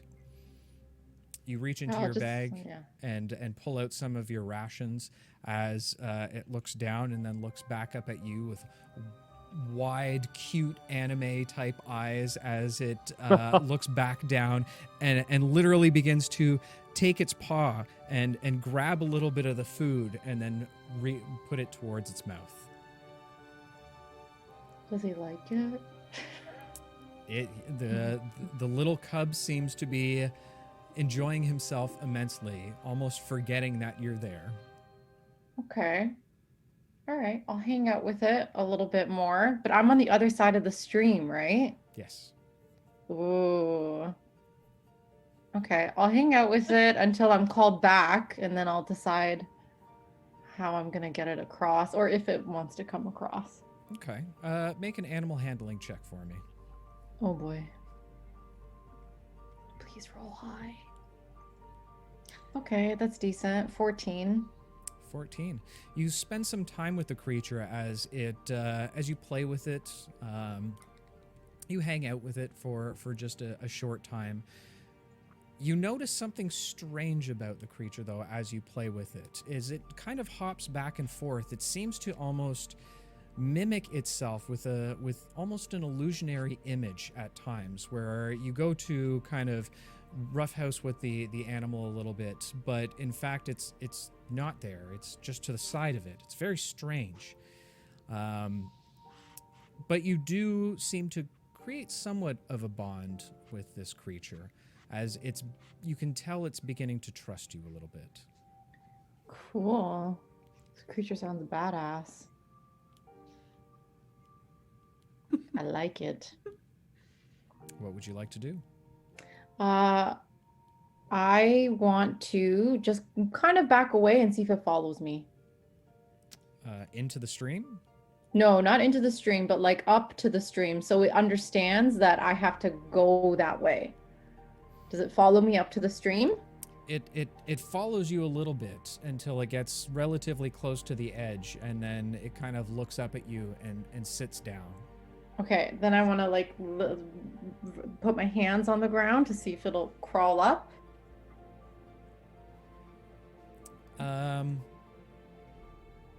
Make one more animal handling check for me. Okay. I see it now. 7. 7? It doesn't come towards you anymore. Okay. I will go to try to pick it up to carry it across. And then if it runs away, it runs away. I hope Mummy doesn't come. I know, That's I what know, I'm I worried know, about. I know. It's the beginning. I'm like, no. As you go to pick it up, it leans back kind of in a pouncing-like position for a second and kind of jumps back and forth like a little kind of kitten cub would, and it continues to back away, seemingly wanting to play with you. Okay, but I gotta go. Is the rest of the group calling me yet, or can I just like stay here with it until they start calling me back? It's up to you. If we- we ever call you back. And so ends the tale of Eli, who now, as far as we're concerned, now lives on the island playing with a tiny displacer beast cub. Okay. Do I have any? My clothes are all wet though. Mhm. Oh shoot. I am just going to, I don't know, it has to come with me or not. I'm going to go back. I'm going to go into the stream and do one last hurrah. And then if it doesn't want to come with me, I'm just going to say bye and then cross the stream. Okay. So as you turn to go back into the stream, you wade into the water a little bit. You look back at the water's edge. Cub doesn't seem to be there anymore. Bye, Bubba. Oh, That's so sad. no. Maybe he'll come back. Hope not. Yeah. Okay. All right. I go back to the group. Why, Okay. you look so sad I made a friend and then it left me. already. Yeah. I'm your friend. What are you talking about? I'm still No, here. I made another friend. It was this cute little cub thing. Oh, Yeah. where? On the other side of the stream. Oh, He We was sh- so we sh- cool. He was like shape-shifty type thing. oh. I You should've know. He called was me. so I would have. cool. I would have got Shadow out, and then maybe Shadow would have played with this little cub. Well, I didn't think of these things. We could go back over there and try and find the cub. Don't you have someone to save? Yeah. I know. I was gonna say. It's just Rainer. I'm not a huge fan of Rainer. I mean, I'm really avoiding the whole Rainer thing in general. but- Well, if it's meant to be, we will run into him. Rainer? No, not Rainer. Yeah, if it's- Oh, we're just searching for him. Yeah. Why don't we take a look at the map and see if there's a place where it makes sense that a pirate outpost would be okay. in the west somewhere. Pavo! Hearing that, do I hear her? Oh yeah. It's Okay. hard. It's hard not to hear her. Okay, I fly down. Yes. You're the map holder person. Okay. I So pull out the we're- map. What are we looking for? Rainer. Does it say Rainer? It doesn't anywhere say on the- Rainer on the Oh, map. I Sorry. guess we should just give up then. Wow. Okay. Is there anywhere where it makes sense that a pirate outpost would be, or if you fly up, can you see one? Well, didn't we mark it on the map last time where there was an outpost to the west that we were heading to? Oh, okay, all right, never mind. So we're heading straight My for it. bad. Okay, are we good to go? Do we want to continue? Has it been about an hour? Yes. Wait, Absolutely. If whoever not, I took- can go try to find the cub, and we can. I highly don't recommend playing with the wildlife. God, are are you gonna be like the paladin of the group with animals? Like, God, I have to go pet an animal and Pavo's not looking. Jesus. Just saying. Have some respect. Just because we pet animals and like Hey. animals doesn't mean we don't You have an respect animal them. as a servitude. No, that is Really? a familiar. That's different. A familiar is different than an animal, Pavo. How? Because One is a slave, the magical. other one is free. One's a slave. Yeah, there you go. Listen to Alcor. Jesus. Did you say that out loud, Alcor? What do you think No, animals, I animals mind and humans linked can't be Pavo. companions? You finally. All right. Anyway. So we're ready to go. Word. Continue our West Side story. Exactly. Oh, I yes. say to Elara, they don't know what they're talking about. Under Yeah. my breath. They don't. You're right. Well, I mean, he's a bird, so maybe he does. So don't play with Pavo. I don't play with Pavo. Okay, we're on our way. We're headed back to the outpost. Sure. Do Okay. it. So, Okay, I wanna make sounds as I go, like. I will assist. I will assist. I will I give him a even- stink eye every time I hear it. I will even cast minor illusion and make the sound echo through the wind.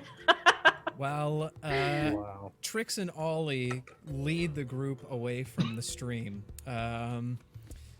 Alcor and Pavo walk kind of right beside each other, occasionally shaking their heads and rolling their eyes a little bit, as directly behind them, the Eli and Elara are more interested on the ground, going, here come, it's okay. You continue onward through the trails for another probably about 45 minutes to an hour before you finally come to a full clearing. Now looking out beyond you, you seem to have reached the ravine that Pavo had seen momentarily before. Looking at it from this point, it's much larger ravine than you would initially thought from the skies, Pavo. Looking across, it's easily probably about 50 feet across. The long chasm runs as far as the eye can see on both ends. However, you do seem to see a rickety old rope bridge that Oh boy. crosses over the chasm. There seems to be wooden planks, some seemingly rotting away, that act as footstools or footsteps across the bridge. What kind of shape is the rope in? Make an investigation check for me. Ooh. Well, Eli and Trix, I can get you across, no problem. How Oh, deep's thank the you. ravine? 9. 1 second. As you walk over, you tug on the sides of the ropes. There are two posts that sit directly embedded within the ground, right on the edge of the ravine. You yank on the ropes. They seem pretty stable, surprisingly. Okay. Eli, as you tug and examine the ropes, Ollie, you walk directly up to the ravine, looking down. You see directly below you, roughly probably a 50 to 60 foot drop as you look down, seeing a rushing river filled with jagged rocks, hearing the cascading rapids as they run down the river. We should try the bridge. Ollie should go last. Yeah. Okay. Well, I mean, if Pavo can fly me over, that's awesome. Not me though, cause I can't go back in my bottle yet. Oh, you can't. No. Uh-oh. Okay. But then. thanks for the offer. Appreciate it. Well, guys, hear me out. Okay, so there's this. The bridge goes all the way across. It just looks really rickety, right? Mm-hmm. Okay, what if we get all of our ropes and we made a long rope across and we tied one end to where we are now, and Pavo can fly the other end to the other side. And then if the bridge gives out, we have a third rope that we've tied, and maybe we can attach ourselves to that rope somehow too. It's a lot of rope. So lots of How, maybes. how far is it across approximately? I know I wouldn't be 50. able to know for sure. 50 feet. Yeah, Well, we two all have ropes enough would be rope. able to do that. Yeah, we have enough rope. I mean, do you guys want to, yeah, I guess you shouldn't try getting across I'm down to just try. without, you're down to try it, but then you're not like harnessed in if something happens. Well, maybe Pavo can try Yeah. and Or just fly if he needs to. what if Pavo flies to the other side with the rope attached to one of us at a time? And then that one person, because he's on the other side, he can pull them up if the bridge collapses. But then how do we get the rest of everyone across after? Pavo can I'm- go back and forth with the rope. Pavo, you're gonna work today. Yeah, apparently. What if I just take the bridge first, and if I can make it, then anyone can make it? Oh my god. Yeah, Or but if you fall, weakened nobody it to can its catch you. last thread. Yeah. Yeah, I'm I I'm can't. pretty sure you're pretty heavy to carry up. And I have a Well, spell that would help with this. I can be but light on my feet. I didn't prepare it. Oh, I think Elara has a decent idea. Do we have anything to tie it to on these ends? Do we see any trees? Are there trees nearby? Because I won't be able to hold you if you guys fall. Yeah, do On we see the trees or opposite rocks, side, giant it doesn't ones? seem like there's any trees. It's more of a rocky tundra kind of feel to it. Alcor, can't you just turn into like a giant bird, like from the Neverending Story? Yeah, I can. Yeah, Not a and then bird. Yeah, in about 2 or 3 years when I get there. That's a wish Wow. dragon, by the way. Okay, sorry. Damn, I thought I'd ask. You know. So yeah, if there's nothing to secure it on the other side, and even if there are rocks to tie around, that's going to take up most of the rope Yeah. to go around that rock. Oh, true. Yeah. What Well, if can we you go around? and me held the other side of the rope together? I'm strong for a halfling. I'm not. If I can smirk, I would.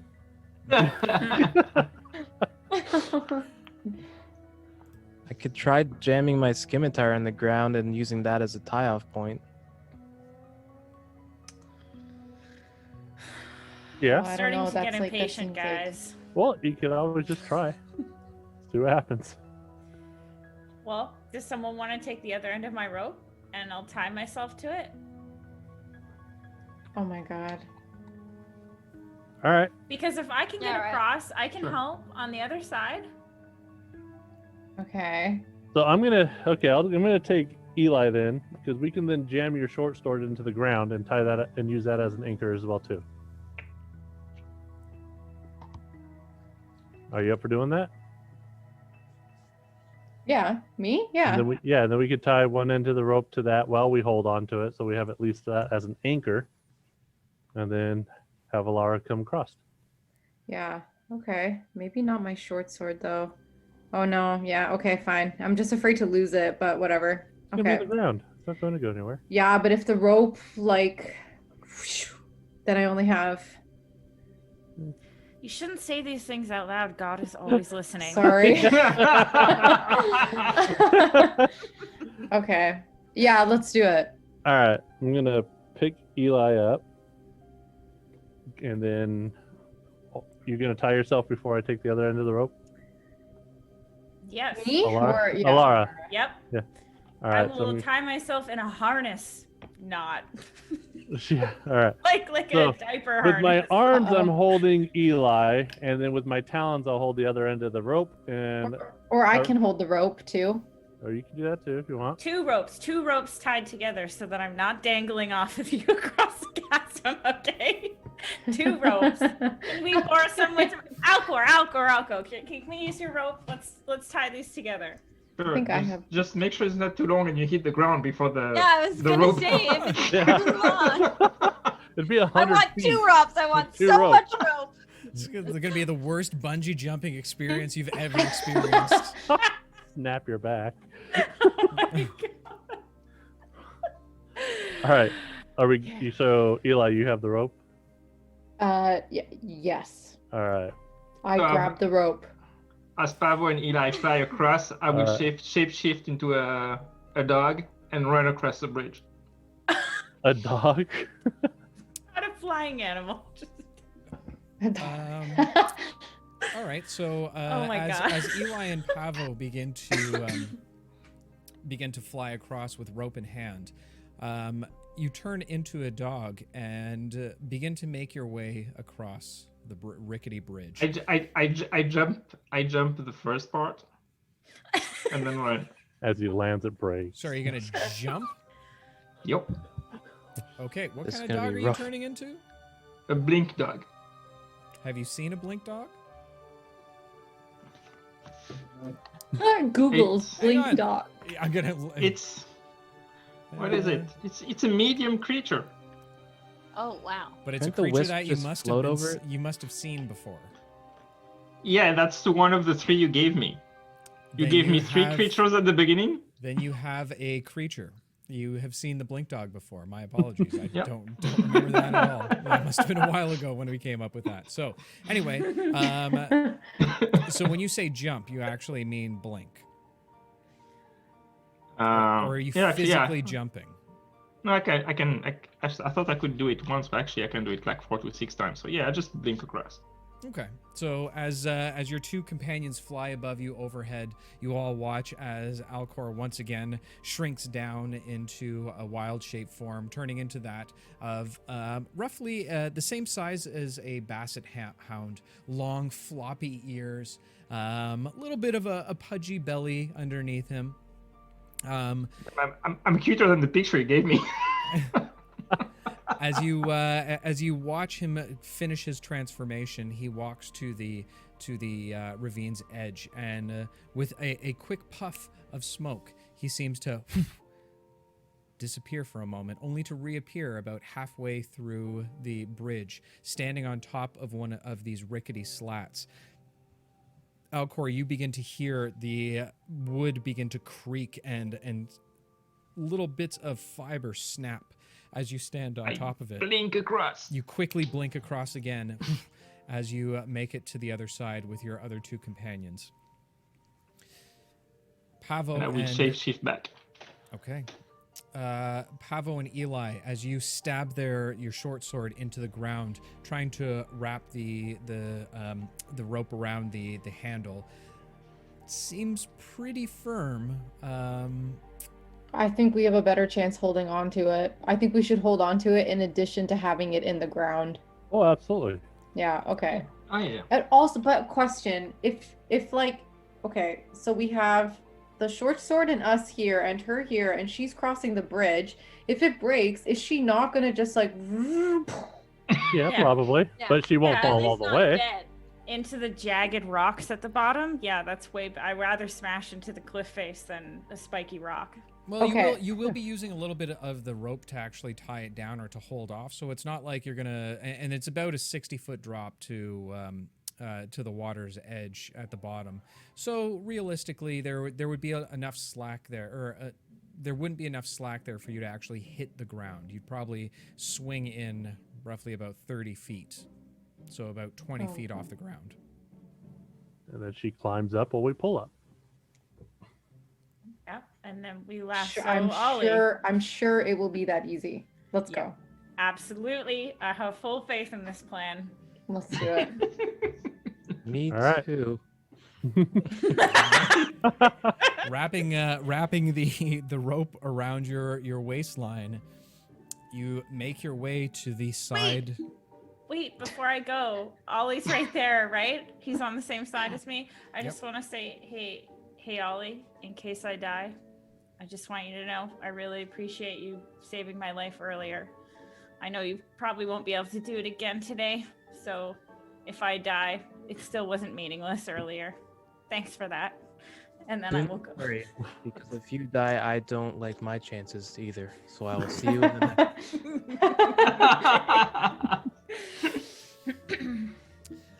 You make your way to the edge of the ravine. Looking down, you get a sense of vertigo as you look down towards the rushing waters below, the sharp, jagged rocks sticking up directly from the river's edge. Taking a deep breath, you hold on to either side of the rope. Putting one foot forward, you eventually release your weight onto the first step. A loud creak is heard, a couple snapping of internal twigs or internal fibers from beside it, but it seems to be holding your weight. Looking across, you can see the concerned faces of both Pavo and Eli. Alcor is just kind of... He cares, but at the same time, he's just kind of like... I'm holding the rope, damn Let's it. get this over with. I will Slowly- put on a fake smile so that it looks like I'm not scared at all, but really I'm fighting back the urge to puke all over myself. Make a deception check for me. Well, You're that's- gonna barf for sure. That's a 6 for deception. All right, so you give this awkward smile as beads of sweat slowly start to form at your side, dripping down your face. Inch by inch, you walk yourself across the rope bridge. Keeping the rope You tight get to a point. You get to about the halfway point. Oh god. I need you to go ahead and make a dexterity saving throw for me. Oh sweet Jesus.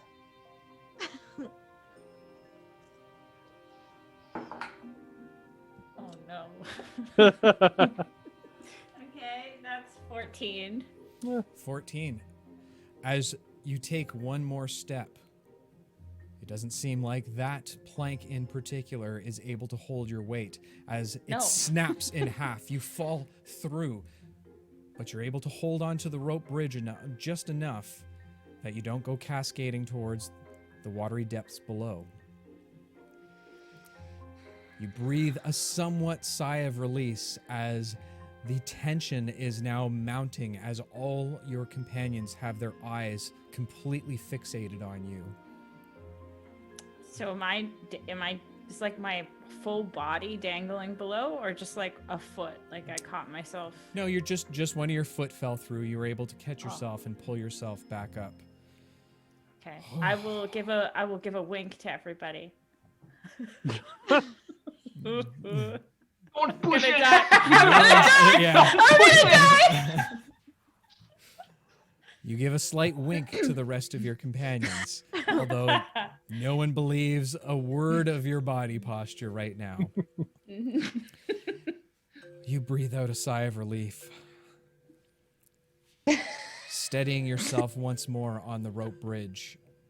And as you do, Trix and Ollie, you begin to hear Uh-oh. a strange rhythmic thudding coming from the distance. You all turn to look as the foliage at the top of the trees from the forest seemed now to be swaying as birds, flocks and flocks of birds, begin to spill out from the edges of the canopy. The thuds become louder and louder, and you all watch in suspense as a massive ogre breaks through the curtain of the foliage, holding a massive chain. It sniffs the air Fresh meat. As it charges towards you, I need everybody to roll initiative. Oh my god. Okay, just Wait, he's on the other what side? side of the bridge is he on? He is on the side that most of you are coming from, with Ollie Okay. and Trix now the only one standing there, and Elara hanging from, or just standing from a rickety old rope bridge that stand directly in the center of it all. Wow. Don't forget your Wow. D8, Alcor. Yeah, that's 8. Isn't that only 8 Come on. hours? Yeah, it hasn't been a day yet. 3 and 2. Come on. God, What? All right, never casting that on you again. Alcor. I'm doing better when you don't cast stuff on me. The curse. Alcor, what did you roll? 8. 8, Elara. 1, 2, 3, 4, 25. 25, very good. Pavo, 22. 22. Trix. 16. Sorry, say again. 16. 16. Ollie, 20. 20. And Eli. 22. Wow. That definitely made up for the last one. Yeah. Yeah. Well, except Alcor. Nah. He still sucks. Okay. I don't know, I found that mushroom on the side of the road, I just ate it. Yeah. Everything is going slow-mo. Just chalk it up that he's too busy worried about Elara. All right. So as the beast starts to rush towards you, swinging a massive chain aside, the creature stands close to 15 feet tall, towering over every single one of you. Elara, standing on the edge of this bridge, you're looking back and forth, trying to figure out what to do. So what is it you would like to do? My voice will crack, and I'll say, I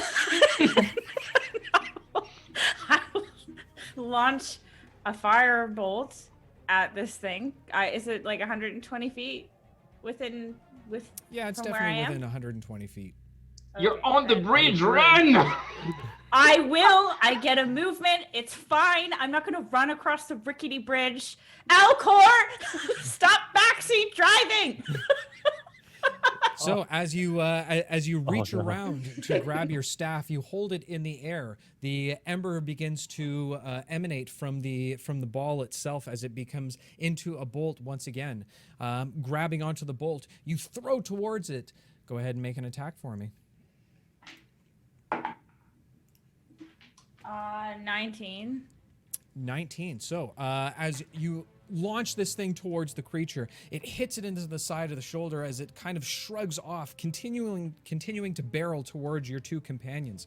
Although all the boy. movement that you've just done in order to cast your spell and throw it, I need you to go ahead and make another dexterity saving throw for me. It's like, Told you. Get off. Get off the bridge first. Oh, that's quite great. That is 20, 21. 21. 20. So as the bridge is now shaking back and forth, you grab onto the sides of it, holding on for dear life, as more of the planks in front of you and behind you seem to fall off and separate from the rope itself. There's probably about a 2 feet gap now in between each one of the steps. Is there anything else you'd like to do on your turn? I can't move. Do I need to jump? Like, okay, 2 feet. I can span that with like a Okay. step, right? Like I can walk across 2 feet. Sure, go ahead. You can try. Oh, I have to. What else am I gonna do? I will try and get across with my movement. Okay, so you try and hop to the next one. You seem to make the next step. You hop to the next one. That one begins to bow underneath your weight, realizing that you jumping along these woods might not be the absolute best idea. You have about 3 more of these to take. Or do you want to continue? I mean, do I have to jump? Like, can I just like nicely step? I mean, it's a 2-foot gap. It's not a small gap, so you can reach forward and try and do it that way. I mean, what else am I gonna do? Like, I Okay, can't just in that stay case, here in the middle go of ahead the- and make one more dexterity saving throw for me.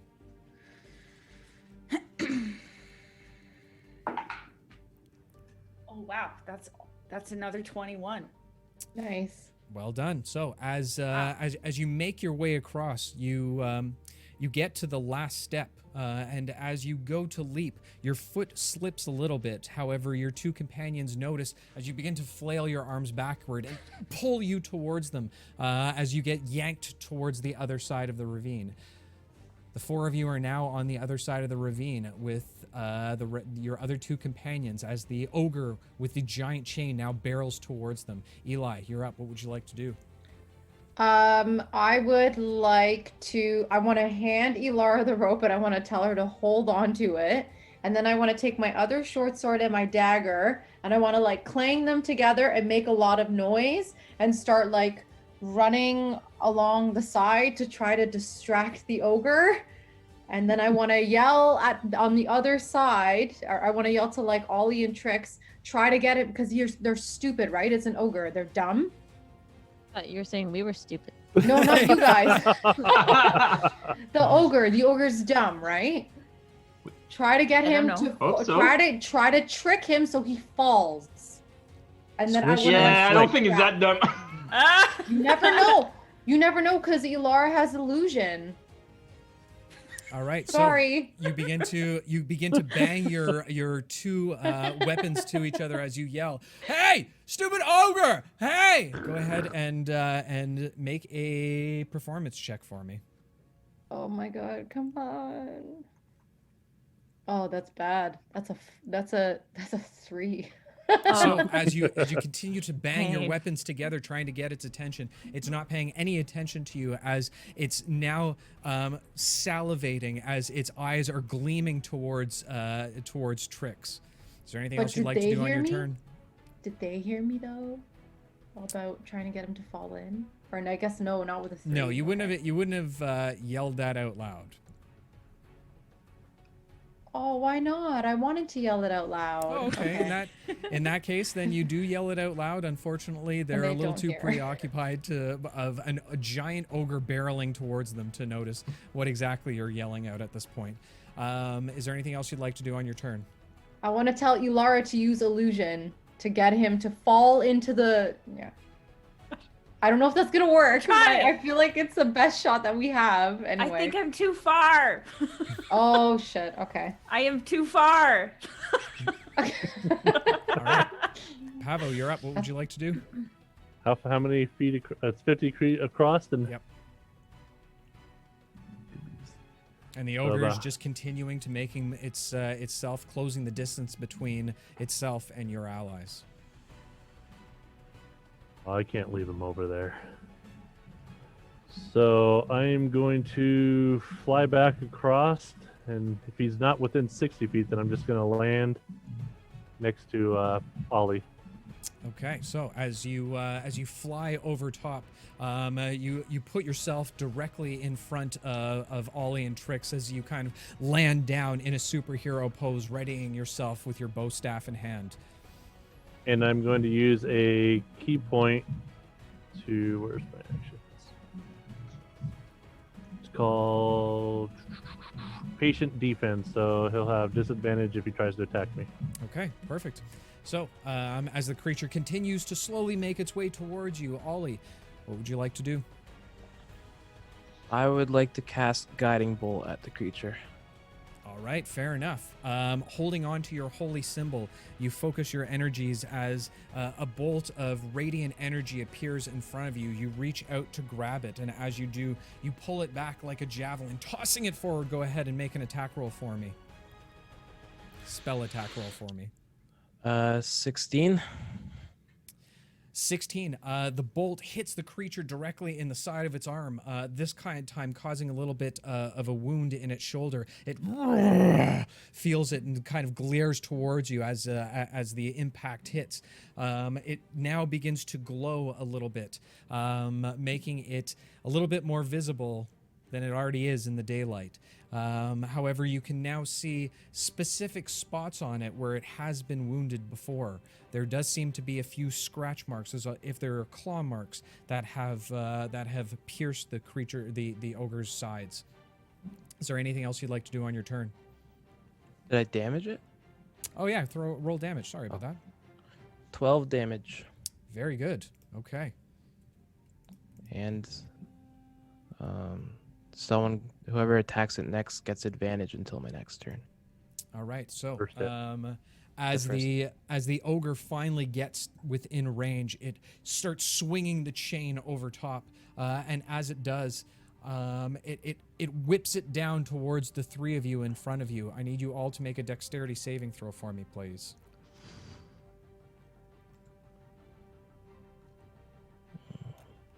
16. 13. Pavo? That would be an 18. Okay, so the stone hits all three of you, but it seems that sorry, Trix, what did you roll again? 16. 16. So the brunt of the damage is actually hit by Ollie as he's the closest to the chain. It hits him directly in the side as he tries to hold onto it, but there's just too much momentum as it hits the rest of you. Ollie, you take 8 points of damage, and you are now knocked directly on your side. You're knocked prone. Trix and Pavo, you take 4 points of damage. As Ollie falls back, very close to the edge, he kind of skids backwards onto his back for a moment, just at the edge of the ravine itself. The creature begins to pull its chain back as it starts to ready itself for its next attack. Trix, you're up. What would you like to do? Alcor, you're on deck.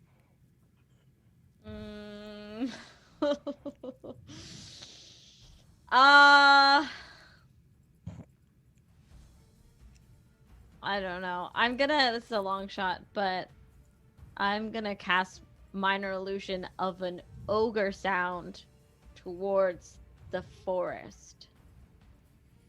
Okay. Go ahead and make a deception roll for me. A deception roll? Yep. Okay.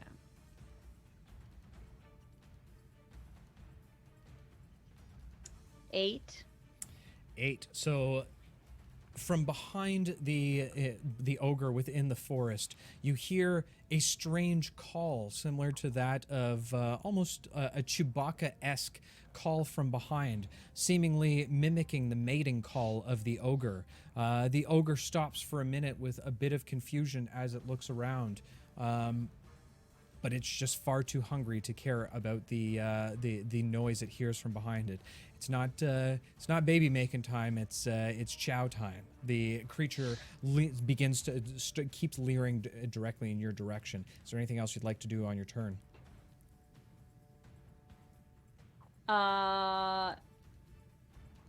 Yes, I would like to. I would like to start to run down the side of the ravine, not across the bridge, but just along the water. The water is 60 feet below you. So Yeah, but there's still an edge, isn't there? Like, I'm standing on this side, and instead of going across the bridge, I just want to run to my She's left. running along the side of the ravine. Oh, okay. So you're just running along. I just want to. I'm You're not- just you're like, not looking at- there's an ogre, and they're just running. Okay, so you're not trying to make it across to the other side. You're just running on No. the edge, kind of thing. All right. So Yeah, I need time to think. All right, fair enough. So as you run across, you begin to motion towards the other guys. Guys, there's an ogre! Do you see it? There's an ogre behind me. Is it attacking me? Ah! Alcor, you watch as Trix, now flailing, running along the side of the ravine. What would you like to do? How far is the ogre? The ogre is now within about 5 feet of your companion, so probably about 60 to 65 feet away from you. It's very important. Is it 60 or 65?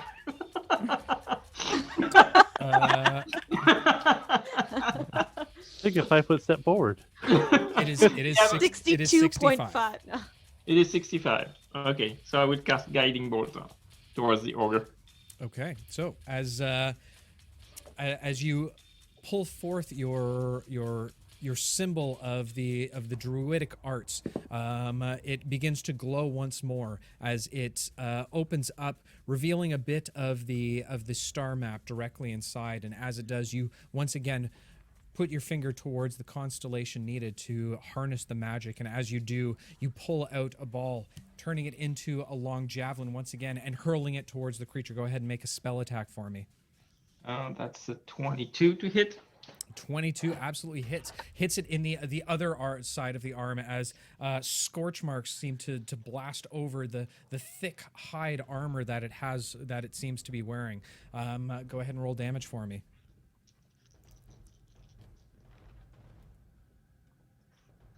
So 15 points of damage. Okay, so the creature grabs onto its side as it looks back towards on the other side of the bridge, glaring at you once more. It now begins to glow in certain areas, causing it to light up in areas it seems to be scarred and wounded in before. Again, you now see on the side there seems to be a relatively recent wound of claw marks that seem to be torn out of the side of the creature's rib cage. Yeah, that's mummy. Is there anything else you'd like to do on your turn? No, that's it. All right, Elara, you're up. What would you like to do? The only thing I can, I will hurl another firebolt. Okay. Again, now feeling a little bit more stable on the other side, you reach your staff up into the sky as you put your hand this time directly into the globe, pulling out a giant bolt of fire. As the flames flicker, you once again grab it in the center, hurling it towards the creature. Go ahead and roll an attack for me. What is that? 45 to 6. No, 18. So no. 18? Yeah. Okay, so the creature is actually hit directly in the chest this time. Again, flames kind of wave over again, just giving a little bit of a backdraft type feel to it as it spreads across its chest. You immediately can smell burnt hairs emanating off of the creature as it grabs onto its chest, breathing heavily now, seemingly looking relatively hurt. Go ahead and roll damage for me. Oh. Okay. 2 points of fire damage. Okay, so holding its chest for a moment, as it screams out, Eli, you take notice of this, still looking, now waving back and forth. You and Trix are trying to motion towards each other, not sure what each other are trying to say as the entire commotion happens. What would you like to do? Oh my god. Do I go back across that bridge? I feel like I'm not even gonna get there in time. I am just gonna keep trying to distract it. I will clang louder. Just try to distract it so maybe they could get like advantage or something. I don't know. All right, fair enough. Go ahead and this time go ahead and try and make a persuasion check for me. Oh, that is better. 17.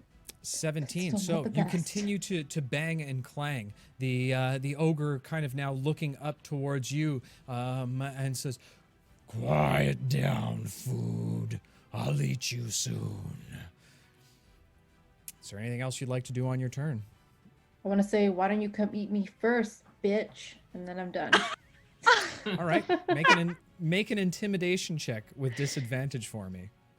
Why disadvantage? Because I'm small? Because it's a 15-foot ogre against a halfling yelling on the okay. other side of a ravine. That would be 5. Okay, so as you yell that back, your voice breaks a little bit, kind of. It's almost this is probably what Eli sounded during his prepubescent times. Next up, Pavo. Seeing the damage that the ogre is taking, you watch as it it's just getting madder and madder. If its eyes could glow red, it would be right now. What would you like to do on your turn? I am going to attack it first with my quarterstaff. Okay, so as you reposition yourself after being hit by the chain, finding that confidence inside you, finding that warrior stillness, You shake off any fear that this ogre might impart on you as you reposition your bamboo staff. You lunge towards the creature. Go ahead and roll an attack for me. 21 to hit. 21 absolutely hits. You lunge toward it with the edge of your staff, jabbing it directly in the stomach as it kind of lunges over towards you. Go ahead and roll damage for me. That would be 11 points. Okay. You pull back on your staff as the creature looms over, looking pretty rough and beat up at this point in time. What would you like to? Is there anything else you'd like to do on your turn? As a bonus action, I'm going to take my 1 martial art attack Okay. to roundhouse that's- kick with my talons. Okay. So as you see it kind of hunched over, you see that brief opening as you kind of hover up towards the sky. You spin around for just a brief moment as you come down, crashing down with the heel of your talon. Go ahead and roll an attack for me. That's a dirty 20. Dirty 20 absolutely hits. The weight smashes it across the face, and you see a little bit of the edge of your talon. The claw from the heel actually carves into the face of the ogre as the blood kind of starts trickling down its side. Go ahead and roll damage for me. That will be 8 slashing. All right, so the creature's face gets batted to the side as it looks back towards you. It doesn't seem too happy with what you're doing. Oliver, you seemingly now on your back, looking up towards the sky, the wind partially knocked out of you. You look behind you, seeing that you're just mere inches away from the edge of the ravine, thanking Ghibli for all of his blessings. What would you like to do? I'd like to get myself up. Okay, using half of your movement speed, you get yourself back up, kind of grabbing the side as it seems to have given a little bit of a bruising or indentation on your metal parts. But you stand back up, trying to straighten yourself off as much as possible, re-engaging back into the battle. What would you like to do? Does that count as my action? That's like just getting back from prone? So getting back up from prone is half of your movement. Oh, okay. Then I would like to cast Toll the Dead.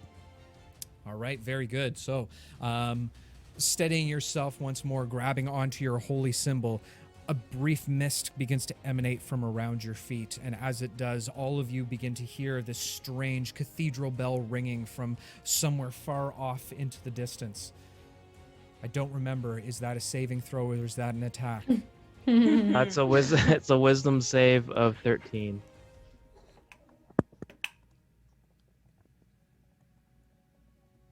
The creature suddenly stops looking towards as he's trying to figure out where are the bells? Where are the bells? See, he's dumb.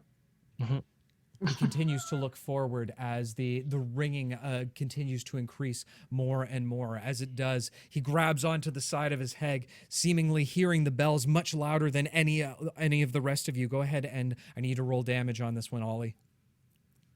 Well, just like every D8 I roll, 1. No, it's a Oh my D12. No, D- he's what? rolling for damage.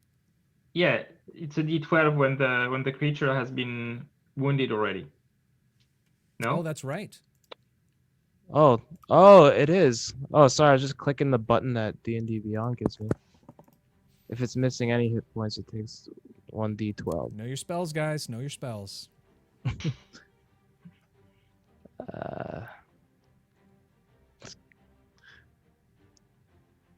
6. Okay, so Better. the creature grabbing onto the side of its head reaches up or looks up to the sky,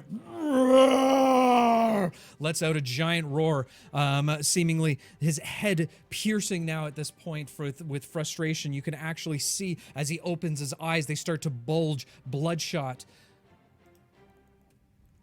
He looks very worse for the wear at this point. Nice. The creature shaking his head for one last time.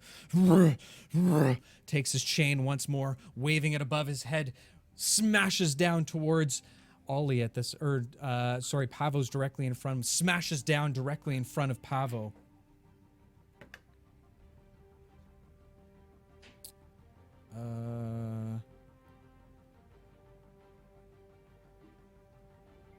Is your AC still 19, Pavo?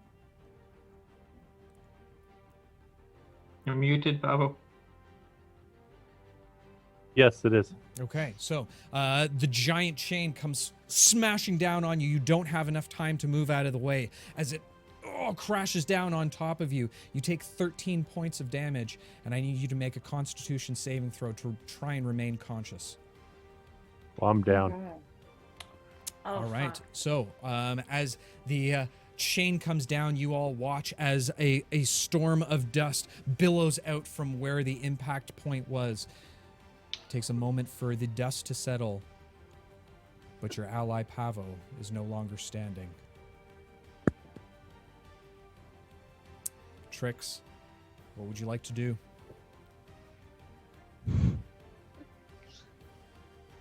Oh my god. Okay, so I guess I haven't seen any of this go down because I'm probably facing the opposite direction. Have I seen any ways I could get around rather than across? Does the ravine end as far as anytime the eye soon? can see, there's the ravine continues onward. It doesn't seem like there's an easy way for you to get around. Looks like the ogre's having some chicken wings tonight. No. Oh God. Oh.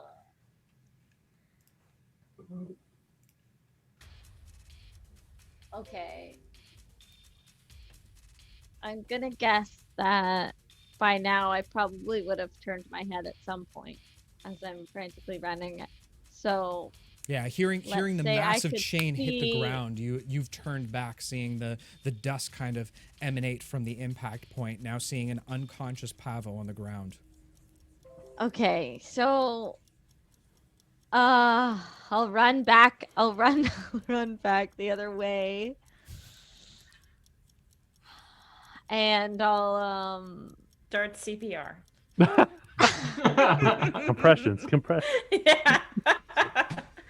well, I mean I can't really help him, but I can help him from getting hit again, I suppose. I will attack the ogre with my mind sliver again. Okay, so running back towards the area of the battle, your eyes kind of water a bit as you see your friend Pavo, but you shake it off. There's no point of emotions at this point. As you put your fingers towards your head once again, you reach out towards the consciousness of the creature. There it is. You found it. Go ahead and roll for an attack for me. It's just a intelligence save. That's exactly right. That's what I meant. I will make an intelligence save. Reaching out, you've grabbed the mind of the creature. It's not very difficult to find, as this giant, dumb lump of muscle that seems to be attacking you and all of your friends. You grit your teeth for a brief moment. As you push the sliver forward, it cascades directly into the creature of the mind. Go ahead and roll damage for me. That is a 6. All right. The creature grabs onto its forehead, now screaming in pain. You can see that the head of the creature is now almost pulsating as it now swells up from the damage that's occurred. It doesn't seem to be looking down to its last legs. Alcor, what would you like to do? Oh, sorry, Trix, unless there's something else you want to do on your turn. No, that's all. Okay, Alcor. Looking I'm guessing he's still at the same distance. He hasn't moved. hasn't moved, nope. Then I will try to hit it with a guiding bolt again. Okay. Once again, focusing on the trinket that you hold in your hand for your star maps, finding the right constellations as the glow of the constellations rest inside the ball itself. You reach forth, grabbing your guiding bolt, tossing it towards the creature. Go ahead and make an attack for me. It's an 18 to hit. 18 absolutely hits. The bolt smashes into him one last time. As you can see, he's now losing breath, teetering back and forth. He still seems to be standing on his feet for the time being. Go ahead and roll damage for me. 17. 17 points of damage. Wow. Yes. Okay, so geez. as the creature slowly waves back and forth, he seems to fall one last time, or almost at the point of losing consciousness at this point. But he shakes it off one last time. Wow.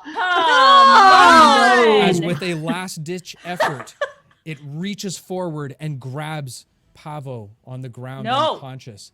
As What? it says, "Ah, one last meal. Just one No. last meal." He raises Pavo to his mouth. No. What? No, As it opens its sucks. mouth, you watch. What? no, as- he's gonna fall. He's gonna fall. You watch as he inches towards its mouth, when all of a sudden its eyes go bright for one moment. As his hand seemingly falls off from the wrist, Pavo falls to the ground. You all watch in amazement as a black axe smashes Yo. into the back of the skull of the ogre, No. cleaving it directly in half. The black axe hits the ground, and you notice a large figure standing directly behind it, face obscured from different hides that it wears. You hear a voice say, "You've shown up to the wrong place, kids." Uh-oh. And that's where we're going to pick up next week. No. No. Oh no. Did Pavo take any damage from falling? We let him down gently, right? We let him down gently in the He grass. wasn't that high up. He wasn't that high Yeah. up, so he'll Yeah. be just fine. My feathers cushioned my fall. I'll have to use my spare the flying joke for next week. Oh, you should have waited, my friend. You should have waited. It would have been perfect. So, with that said, good session, guys. That was fun. I had Sure. a lot of fun that time. So, Yeah, It was fun. So thank you all for playing the game with me once again. Thank you everyone in chat who's stuck around. Hopefully you've enjoyed yourself up until this point. If you like what we do, go ahead and consider following us. We always appreciate the extra the support. If you do happen to miss any of our sessions, we do add it to YouTube on Sundays at I believe at our Careful Cantrip channel there. But I guess that's all we got for tonight, kids. So again, thank you everyone for being here with us. And just remember, adventurers, be careful out there. You can trip. Take care, everyone. We'll see you in the next one. Bye.